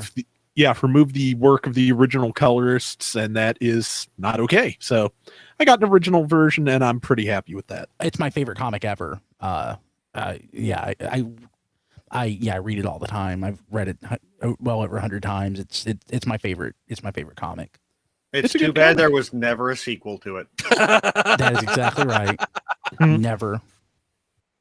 So Ever. so Don has a cat. Don has a cat. Don, did you get anything? Anything? Okay, Rob, that was all Rob got. Don, what'd you get? He's got his Bye, mute Massey. box on. He had to move Massey. I turned my mute box off so I could talk about this. Yeah, I've only got one thing this week, but thanks to our friend Brickinator on Twitter, I now have Fans Toys G2 Slag. That was that Scoria originally. Yeah, Scoria. Scoria. Oh, that's Nice. funny, Don. So yeah, this is part of the reason I was selling the things. Was that the big one? That's big item? No, actually, no, it's not. This galvanized me to get the other item, but it was not. It was, okay. but it was not. It was not that. But again, it's the Fans Toys, the G2 Green Scoria version, which I'm hoping to get, because if they, like I mentioned last week, with Fans Toys reissuing some older stuff, if they decide to do the other two Dinobots in the G2 colors, whatever's left on the market of these are going to go through the roof. So I wanted to go ahead and hedge my bets right now. Plus, it's G2 Dinobots. I mean, it's 90s at its best / worst, but I wanted to go ahead and get them and he made me a really good deal on that, and I Mark's really awesome. appreciate it. Yeah. He really appreciate it. Cool. Okay, that was it. Okay, so Don actually tells me where I need to start off. I got too much stuff this week. Some of it was from Don, and I'll make it quick. But the first thing I want to show off is my green G2 Snarl. Ah. So I completely forgot that Snarl came in green. or at least I forgot that I didn't have it. And I was really sad when I saw how much they go for now, because I don't know if it's the turquoise Grimlock is the rarest one, of course, but these are not as common as the other versions of the maybe red slag is nearly as uncommon of the ones that are out there, I guess. But really wanted this and saw it for sale, and I picked it up, so it's nice. I just put a bunch of random crap. Let's see here. The Transformers board game from 85, 84. Oh, cool. It's complete. And these are go for so cheap that I'm not afraid to play it with my kids if they ever want to play it. Yeah, so so pick that up. That's something does it have that vintage board game smell? I still really can't smell too well because of sorry. COVID. Yeah, no. It's not like I lament the ability to smell. I have cats, so it's actually been pretty great. Oh, yeah. Yes. And children. You also have children. So well, the problem with the children is I have to change their diaper. I can look and see if I need to change the litter box. Point. Yeah. So this is great. So a lot of this is just random stuff because I shipped a pile of loot. This was just Jason Murray on Twitter was posting something about the Binaural Tech version of this, and I remember that I had this. It's the SDCC Nemesis Prime from 2013. I had this and sold it as part of my purge. Not the Great Purge, but when I was a little more inclined to part with stuff, and I saw it and I'm like, I'll get it. I'm sorry. You said that, and I just can't. I can't proceed without saying it's the Great Purge, Charlie Brown. I was thinking the same thing. Let's see here. I was going through. I've been talking for the last 2 years about completing my G1, and one sad realization that I had is like, why? As I start going through the list, 1984. I've got all of 1984, don't I? And I look, nope, I don't. And a lot of what I have is, that's reissue. So I'm trying to have some directed movement toward completing 84. So this is something definitely I don't have, and there's definitely not a reissue of it. It is the yellow Cliff Jumper. Ooh. Oh, nice. I'll still need like bumper and all that, and God, those are expensive. But this is yeah. But that's something I picked up. I love me some variants. Yeah, there's too many of them. Yeah. God. Okay, this is something Steven, I think, was asking me either on Twitch chat when I was playing this weekend or on Twitter. It is the Fight Super Mech Life versus Head Warriors VS05 Alligator Con Optimus Prime. Diecast or Don, do you have any of these? Yeah, I had that one, and you were like, "Oh, I'm going to buy that." I was thinking about getting it, but I've got the third party version from a few years ago. The Fans Project one. Yeah, I mean, I will buy all of these whether I like them or not. And the Fans Project toy, I'm not crazy about. I'm less crazy about this. I was going to ask Diecast what you think of these in general. They're okay. They're fun little toys. They feel very primitive compared to from a finish perspective. Well, they are those designs are several years old, and they're just bringing them back out. There's even a box set available now at some retailers of all 8 main headmasters. I feel like the paint apps are great. I guess that's paint. Yeah, it's got to be paint. Like that's really nice and clean and everything. But like the plastic itself, the finish on the plastic is rough. There are like some pinholes that have junk where the plastic didn't completely form correctly. I mean, the design itself is not bad. My complaint is mostly around the finish on it. The paint apps are fantastic. But who's the manufacturer of that? Head Warrior? Is that it? Vecma, I think. Yeah. Okay. Vecma Studios. Like it looks, just looking at it, it looks great, but just the feel of it, it feels like something from 8 7-8 years ago from a third-party perspective. It doesn't feel as nice to say like Magic Square or anything like that, which I guess you wouldn't expect it to. More random crap. This is just like I said, I shipped a pile of loot, so just a bunch of junk. This is the worst thing I've ever bought, and I thought I had it, and I guess I didn't. It is, oh my god, it is the Rise of Optimus Prime set. You guys remember this? That platinum disaster, yeah. The platinum disaster. So that's titanium Rodimus and Universe Galvatron in one set. Yeah, that Two is the most worst toys ever. Okay. All right. That Rodimus is one of the best titanium figures they did. Yep. Sadly. Yeah, but I mean, I'm saying that's a pitiable statement, Don. Well, I mean, I'm trying to be. I mean, that Galvatron really needed to be a larger class size, but they had too many tanks. But that titanium Rodimus is not bad. Yeah. Agree to disagree. I mean, I still have one on my shelf, but still. Sadly though, that didn't come in my pile of loot. I bought that separate. I was looking at my platinum edition stuff, and like I realized that I haven't been good about buying platinum editions, so I wanted to go in and fill in gaps, and that was the first gap I noticed. Okay, so on the one hand, the fact that you're never planning to open that is good. Yes, but no, I did have to open it. I'll tell you why in a second. But how much did you spend on that? Like $70. Okay, that kind of erases all the goodwill of never opening that, which you apparently opened it anyway. Well, I had to open it. You know why? Because it was in the box upside down. Maybe not upside, but it was flipped. So when you didn't have to actually take the toys out. You just reversed the tray. But the thing is, I ordered it out of Taiwan. I got it in like 5 days. Oh, nice. Yeah, from DHL. Yeah, I don't think that was actually ever officially released in North America. Oh, was it not? I don't think so. Oh, that's why I didn't get it then. Okay. So I know it came out in Asia. But I think it also came out in some places in South America, and that's about it. Yeah. Something else, again, in the Brian sold stuff and he wished he hadn't. I don't remember who it was.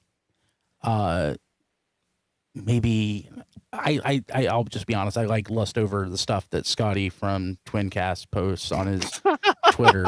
So it might have been him. It might have been somebody else. I mean, I'm not like he lives in North Carolina. Maybe someday I'll drive out to where he lives and steal everything he has. Good. But somebody had posted pictures of a bunch of Mirage toys together, including the Robot Masters version, and I had it. Of course, it's based on the Machine Wars version, but God, it is so pretty.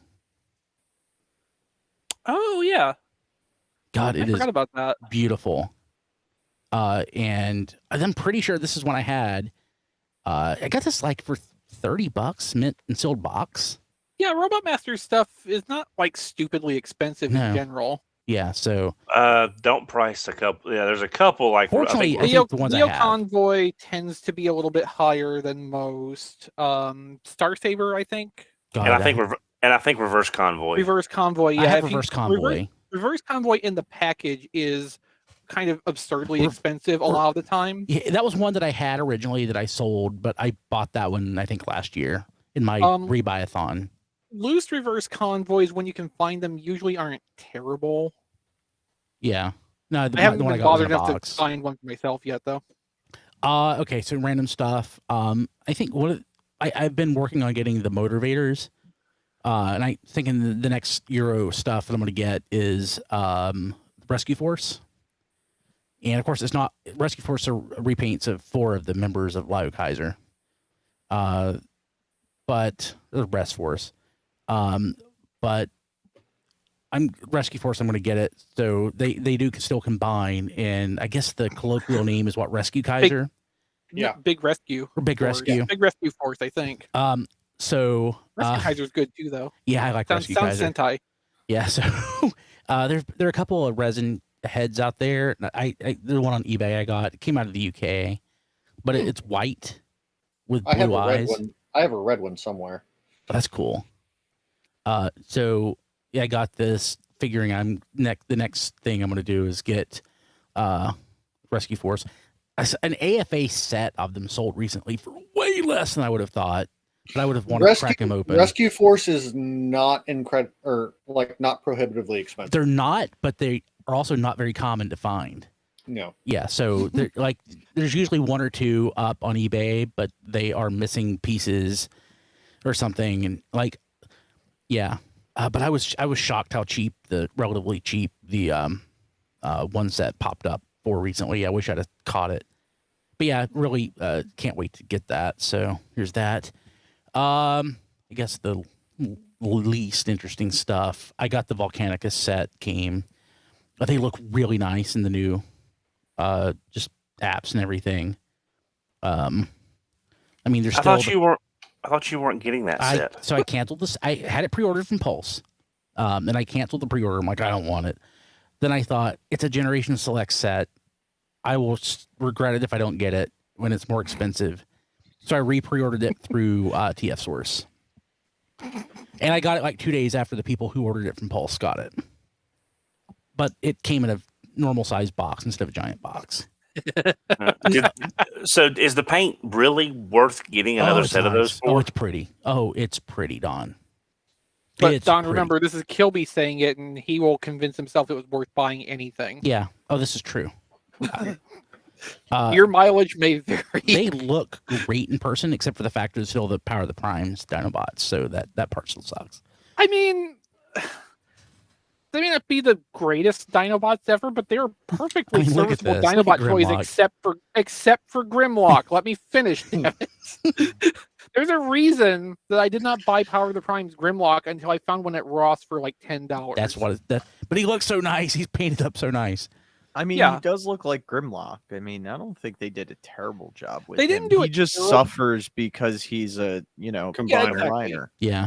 It suffers as much as any modern interpretation of Grimlock will for the reasons it will, which is the tail having to be the legs primarily and the combiner aspect of it. But I mean, it's not the worst thing. I just don't like it very much. Okay, so I bought some stuff from Don. 4 things came in 2 different packages. One of the boxes, Don, I shouldn't say this because I don't want to deter people from buying from you. Don, you package things so wonderfully and beautifully, but for whatever reason, the box that the first 3 came in disintegrated. I don't know how. Parts of it disintegrated. I don't think it was you. I think it was my postal service. I think the Joker sprayed his posy on it or something. But so Don was selling some stuff because he has this big purchase coming up, and I honestly want to know what it is. So I'm trying to help facilitate that. Honestly, it's stuff I already have, but I don't have them on the card, except for this one, because I got that Alita one last week. But it is Red Alert from Generations. Was this one of the No, this is just Generations. It wasn't Reveal the Shield or... Yeah, that was the 2010 relaunch. Yeah, so I had one of these before. I broke it. I think I bought the one I have loose now from Chris or maybe somebody else. I think you... I got sideswiped from you. Galvatron, I think, is who I bought the one that I have from. At Shardacon, I think. Yeah. But I took it apart to try to fix some of the paint on it that I wanted it to and I just never put it back together. So just bought a loose one. Classics Cliff Jumper. Mm-hmm. Yeah. So it's on the card. Hey, I love that mold. I like it. I love really that packaging. Do. Yeah. Oh yeah. I wanted to display it in the package because the package. I think I have anything else that's still in the package from that. Classics packaging is just brilliant. Yeah, it's nice. Yeah, that was really cool packaging. I mentioned Alita 1. And Don had mentioned this on the podcast last week. And I got in and I bought his Flame War. Thank you, Don, for cutting me a deal. You're welcome. I mean, I love it. I love the figure, but I mean, it's literally sat in that baggie in a box since BotCon 2005. And why 2005? Sorry. So, I mean, 3 people will get that. Yeah. So, I mean, I kind of hate giving up a part of BotCon history, but it's also like, if it was important to me, it would, even if it wasn't opened, it would be somewhere on display in the baggie. and it's been literally in a box for 16 years. So I'll probably sell the Flame War whenever I can find her too. It's just. Don, hit me up when you find that and they're ready to sell it, so we can try to talk a price. Okay. For which one? Flame War. The Autobot version of her. Oh, well, wait, Flare no, Up. like, yeah, Flame Up. Sorry, talk to me first. Sorry, Flare Up. Sorry, Flare Up. Talk to me first. No, I spoke up first. So, I mentioned it last week, though, Don. Remember when you mentioned it last week? I mentioned it first last week. I hear a bidding war somewhere in the distance. I give you $3 for it. War harder. $3.01. $3.04. $3.06.5. Okay, maybe. So the last thing I'm going to talk about, and I'm done. Sorry. I wanted to go more in depth on this, but I didn't get a chance to play with it more this weekend because I was sick and it sucks. My 2-year-old had, I think it was a norovirus. Then I got it. Then my 4-year-old got it yesterday. Yeah, it was yesterday. Kim got it yesterday, and I'm just waiting for the 9-year-old to get it. There's so much stuff to do with this, but I love it so much. It is the Diaclone Reboot Battle Convoy. Oh my God, it's the greatest thing ever. I did buy one more Diaclone Reboot, one of the cheaper ones, just so I could say I have two, but quote unquote cheaper ones. Cheaper than this. It's a big umbrella. Yeah. Yes. None of these are cheap. Big expensive umbrella. Yeah.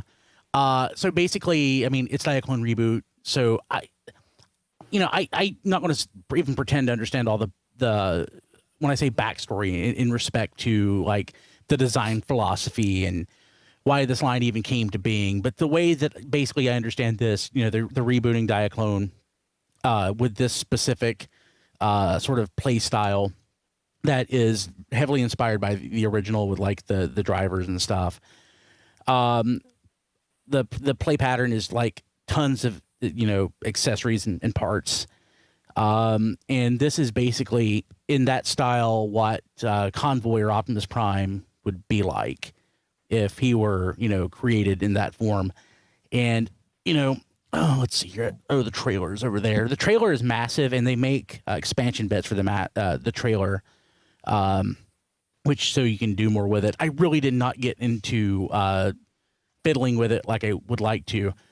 And I don't remember who asked me this. Is it like, does it really feel premium compared to, Generations or the like? And the answer is yes. It is very much in line with what a super premium toy would be without falling into the trap of being Masterpiece and thus not a toy. This is definitely a toy that is intended to be played with. But everything about it is premium. The finish, the joints, just the parts count, the engineering. God, just the look of it makes me want to cry. It's so beautiful. It's wonderful. And if they wanted to reboot Transformers Takara with a super premium line like this, I would go broke because I would have to buy it. And it's just a thing of beauty. It really is. I'm sorry, Blade. Blade said stop selling me on it. The thing is, I can say most of the other stuff I have no idea what it is. So, I'm sure they're all great, and some of them are probably maybe even better than this. Most of them probably aren't because this is wonderful. But, darn, this is awesome. It really is. It makes me want Star Ears like this because like the little spot for like the drivers and everything. I find it really regrettable that things like the Waruder battle pods and the little Diaclone mech suits are like $40 each. Oh yeah. But at the same time, it's actually to my benefit that they are, because if they were like $10 or $12 each, I would still be broke on them from buying 20 to 30 of each one. Yeah. Especially the Waruder battle pods, where the first couple designs of them were made to basically infinitely combine in any way you want them to make monsters out of.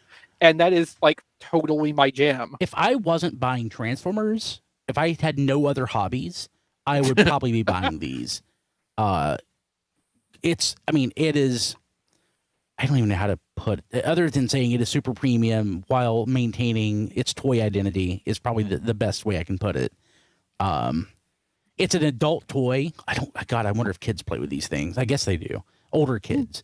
But it's definitely an adult toy without sacrificing any type of fun or play value. It is wonderful. It truly is. It damn well better be all that for how much it costs. Yeah, it was not cheap. Yeah, it wasn't that. It was almost half an Artfire. I was gonna say in the MP10 money, but yeah, that's basically the same thing.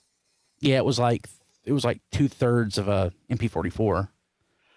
Yeah, I would much rather have this than MP44. Let me just tell you. Yeah. Yeah. If you had to choose, if you had to choose between the two, and I got it again because it's Battle Convoy, it's an Optimus Prime, whether it's officially an Optimus Prime or not, it is. It can go on my shelf as a Transformer. It's flipping awesome. What was the other one you got? I'll have to tell you. Give me your quick second. I got it on a whim. Actually, I say I got it. It's a pre-order, so I could cancel that at any time. It was. Triverse, Tri-Rambler. Okay, I think I know which one that is. The motorcycle. Yeah. Okay. Yeah, somebody posted a picture of it and then said, "Hey, it's basically Cykill or Bike Robo, haha." And I'm like, holy crap, it really kind of is. So, yeah, it's pre-ordered. It was half of what this is, which is still very expensive. Still more expensive than it needs to be, but I figured it'll be my last one. But it's pretty wonderful. I mean, the way you describe the handling of Battle Convoy makes me think it's not more expensive than it needs to be. It's exactly as expensive as it needs to be to actually be like a decent thing. Because if they tried to do all that at a quarter or a third of the price, it would be a piece of garbage. Yeah, all the money goes to the engineering and plastic quality and everything. It is flipping awesome. Mm-hmm. So that's what I got. Okay, you're done. What was that? You're done? I'm done. Finally. Yeah, sorry. No, it's almost 11 o'clock, man. Yeah, I know. Sorry. I just want to say, since Chris was face shaming me, that I did paint, or I did Sharpie the bottom of the Unicron. The metal Sharpie. It was a silver Sharpie. The silver Sharpie. Does it match? Yeah. Great. Yeah, silver Sharpie's 30 cents. Well, $1. Yep. It looks 100 times better. I wonder how many Unicron jaws you could Sharpie with one Sharpie to amortize the cost. I mean, die-cast, it'd probably be, I'm just causing trouble.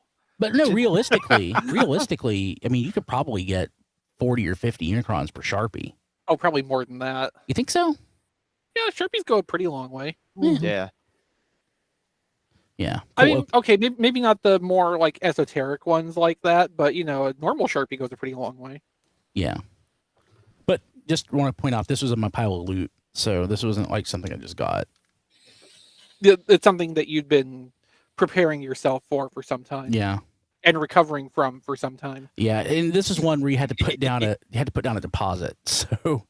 Oh yeah. Oh yeah, which is smart. God, it's wonderful. I wish Masterpiece was this. I mean, Masterpiece has at least, hit that point in terms of price. Yeah, yeah. Does that count? Yeah. Okay. Oh, I hate everything. I want to thank our patrons at the Touch tier. But Patreon. I love our patrons. We love our patrons. We love all our patrons, but as part of our agreement with our touched patrons, we do mention you each week at tfradio.net/credits in on the show. And I haven't updated this since last week, so somebody might have dropped. Hopefully not, but nobody has been added because I do get an update for that in email. But if you want to join, you can get on the History on the Fives podcast. I really enjoy doing that. It's available only to patrons. I did actually talk to the guys and ask them if they minded if, like, after a year, because the content's still good. Maybe after a year, I make that available as a regular show. to maybe incentivize, people to sign up, and they seem to be okay with that. So maybe after a year, I might make that a show that just goes out on the internet to everybody else. But then you have to dub in like 6s over every instance of the word 5s. Yeah, I think I would just paste on a new intro. Yeah, do the thing like the old episodes of Where in the World is Carmen Sandiego, and just add a thing that this was all accurate as of the date it was recorded. Yeah, there you go. Oh, there you go. Yeah, I like it. Oh man, I miss 1991. That was a fun show. Fun year. God, what was the band name? Rockapella. Rockapella. Yep. Okay. Touched. I love that show. Yeah, Kevin Dorsey, Ryan Bona, Cheesy Patty, Emmett Stresovich, rabbits. Like, I don't know a thing about rabbits. Like, not the animal rabbits, but like the patron rabbits. Like, I might know you. I just don't. I've never connected the dots with who you are if you use a different screen name somewhere else. I just love that rabbits. Hector Bones, Jonathan James, Nathan Sampy, Ness, Joey Russell, Jason Hiley, Mike Mallory, Jason W. Rye, Sean Hamilton, who was just like 2 hours from my house today. Jacob Owen Lucia, Sean Bratton, whose epic collection he shared some photos of on Twitter today. Also showing some photos, Spider Bob, Mighty Orbots, Nataku 117, and Black and White now in color. Thank you all so much. And yeah, again, you too can be a patron at the touch tier, or just any tier. Patreon.com/TFRadio. We do appreciate it. It helps produce wonderful content like all of the stuff Chris posted today, like the 55 articles. That took a while. Yeah. They all went up on the site within a matter of minutes, but I was spending like 3 hours setting it all up in advance. That helps. That helps fuel Chris's creativity with sushi and stuff like that. So, ideally, Patreon.com/TFRadio. One day, hopefully, I'll be able to get like decent sushi again, and not just the crap at the grocery store.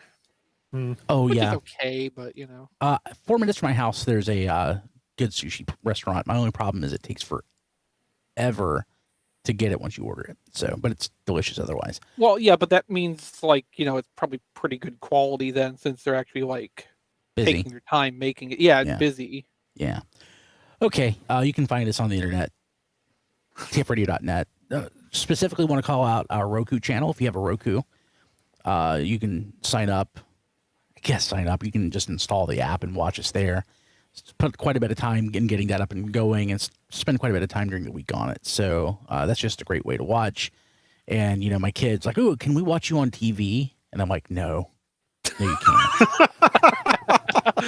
But the kids think it's cool that it's on there. But yeah, that's at tfradio.net/Roku, and you could just install it right from there. You just click install, and it goes to your login page on the Roku site, not ours, and you add it. Of course, our Discord, tfradio.net/Discord, Twitter, and all that. So Rob Springer's not here. He is at RoboRob Springer and at zonebase.org. You can check out his Zonebase articles and podcasts at his site. John DeLuna, again, not here. Have a happy birthday, John. Happy birthday. John is at that John D everywhere. Chris, how do people get a hold of you?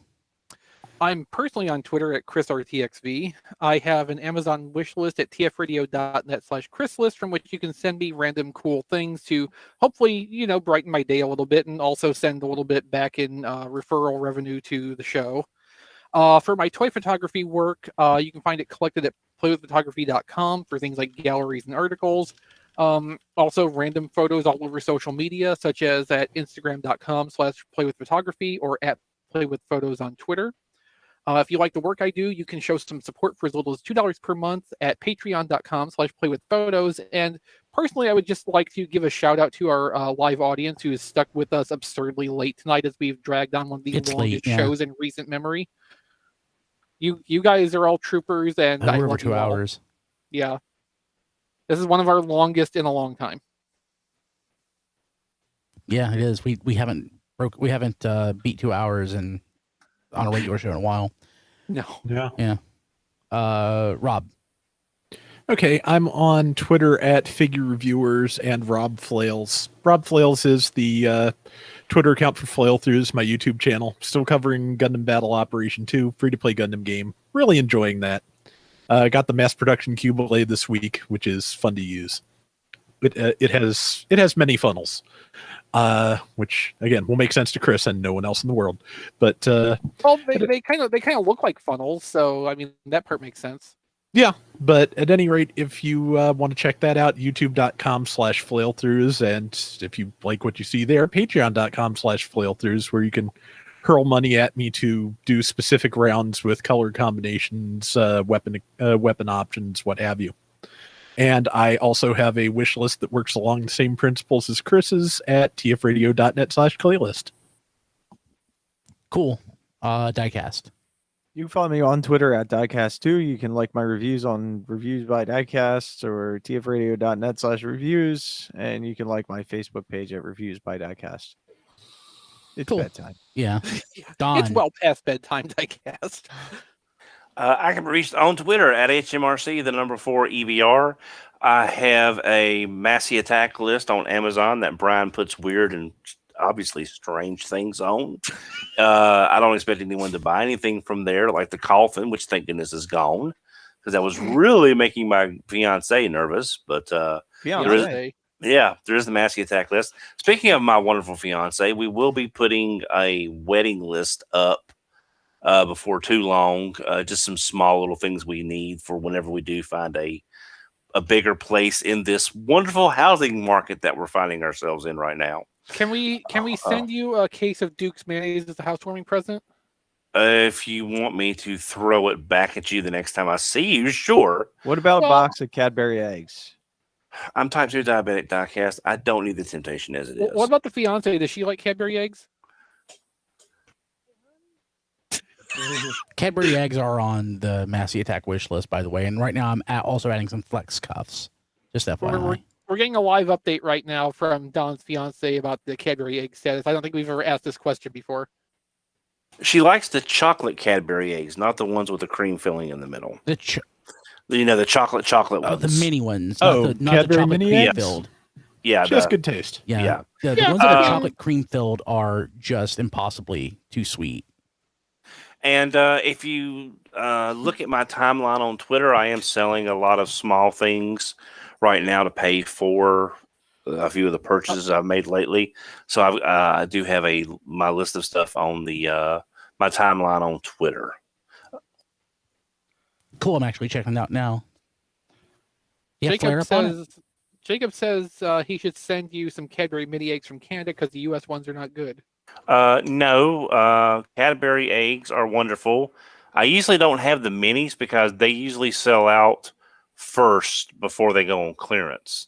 Just in terms of just volume, local stores usually have more of the larger eggs than the small ones. But Cadbury eggs are wonderful. They are, what. but just Don, if you think the regular U.S. ones are that good, and Jacob says the Canadian ones are better, like imagine how much better they might actually be. Yeah, but I have heard the legends of Canadian Cadbury. I need to check this out sometime. And I'm sure Amazon. I'm sure tfradio.net/Amazon can help me with that. Alternately, for anyone in Canada who happens to have some Canadian mini eggs and would like to, send them around, Rob's birthday is coming up in June. This is true. As is mine, but again, I don't need them. Hopefully, if I ever get to travel back up to the Great White North, and I'm not on a French class field trip stuck in old Quebec, speaking high school French to confused locals, I will be sure to try them. Sweet, cool. Is that it? Anybody else? Did I miss anybody? No, I think you got it all. Me. B. Kilby on Twitter. Oh yeah. BrianKilby.com. Okay. We'll see you next week. Thanks for hanging in there, everybody. Bye, guys. Wow, Jake's saying send addresses, he'll make it happen. Seriously. Wow. Legends of Canadian Cadbury is an episode title, Blade says. I want to fit in Don's pun somehow, but maybe if I don't put that in, it'll be a treat for whoever finds it. Good night, guys. Night. Good Good night, night. Diecast. Take care, Diecast. Somebody Sorry. made a joke about the platinum set that was really good. I can't remember what it was, but I'm going to draw from some of those things. But Legends of Canadian Cadbury would probably have more SEO. Yeah. Even though it's not relevant to the overall. Who do I care? I don't care. Hey, how are you guys feeling? It is late. We want to. I'm still energized. Yeah. I had a very long day at work, and I need to feed the kitty cat and get some sleep. Good night, Don. Night, Don. You might want to delete something. Take care, Want to take Don. off your list. Take The care. fact, See the ya. fact that he didn't unmute for that just makes it all the funnier. Yeah. I thought I was mashing the button. No, I will do that tomorrow. Good night, chat. Y'all guys take care. Good night. Oh, that show was something. Yeah. It sure was. And If I knew think how much stuff you had that you got, I wouldn't have put nearly so many things up. Yeah, I'm sorry. That pile of loot was unexpected. And actually, something shipped. Something hit my pile of loot the day after I shipped it. Oh yeah, I think I saw you Always. mention that on Twitter. Yeah. every I think it time. was you. Could have been It somebody wasn't. else. Yeah, it wasn't a transformer. It was something else. What is this Bumblebee mini retro? Oh yeah, I saw that. I don't remember who's making it, but it's some kind of licensed product with Bumblebee movie designs and an 80s style boombox. So I think it's just USB. like a fancy. It works. What? Yeah, it's just a fancy speaker. Okay. I mean, I it might don't have need like that. an MP3 player functionality of some kind in it, but I doubt it. I don't Everything need seems it. to be about connecting another player to it, and like it does weird stuff. Like I think the spools and the tiny little cassette turn when it's playing music.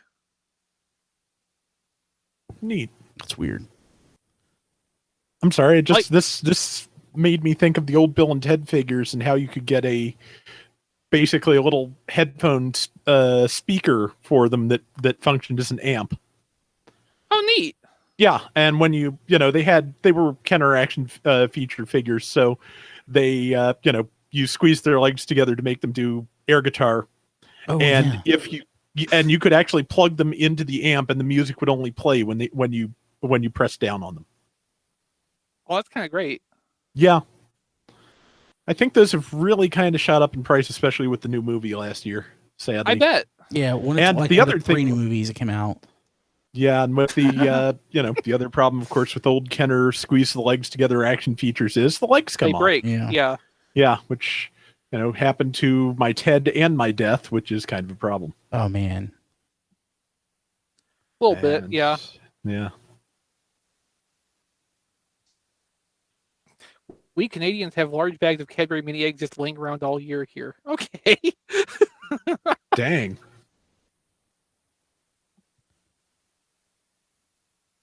What comes first, the Cadbury mini or the poutine?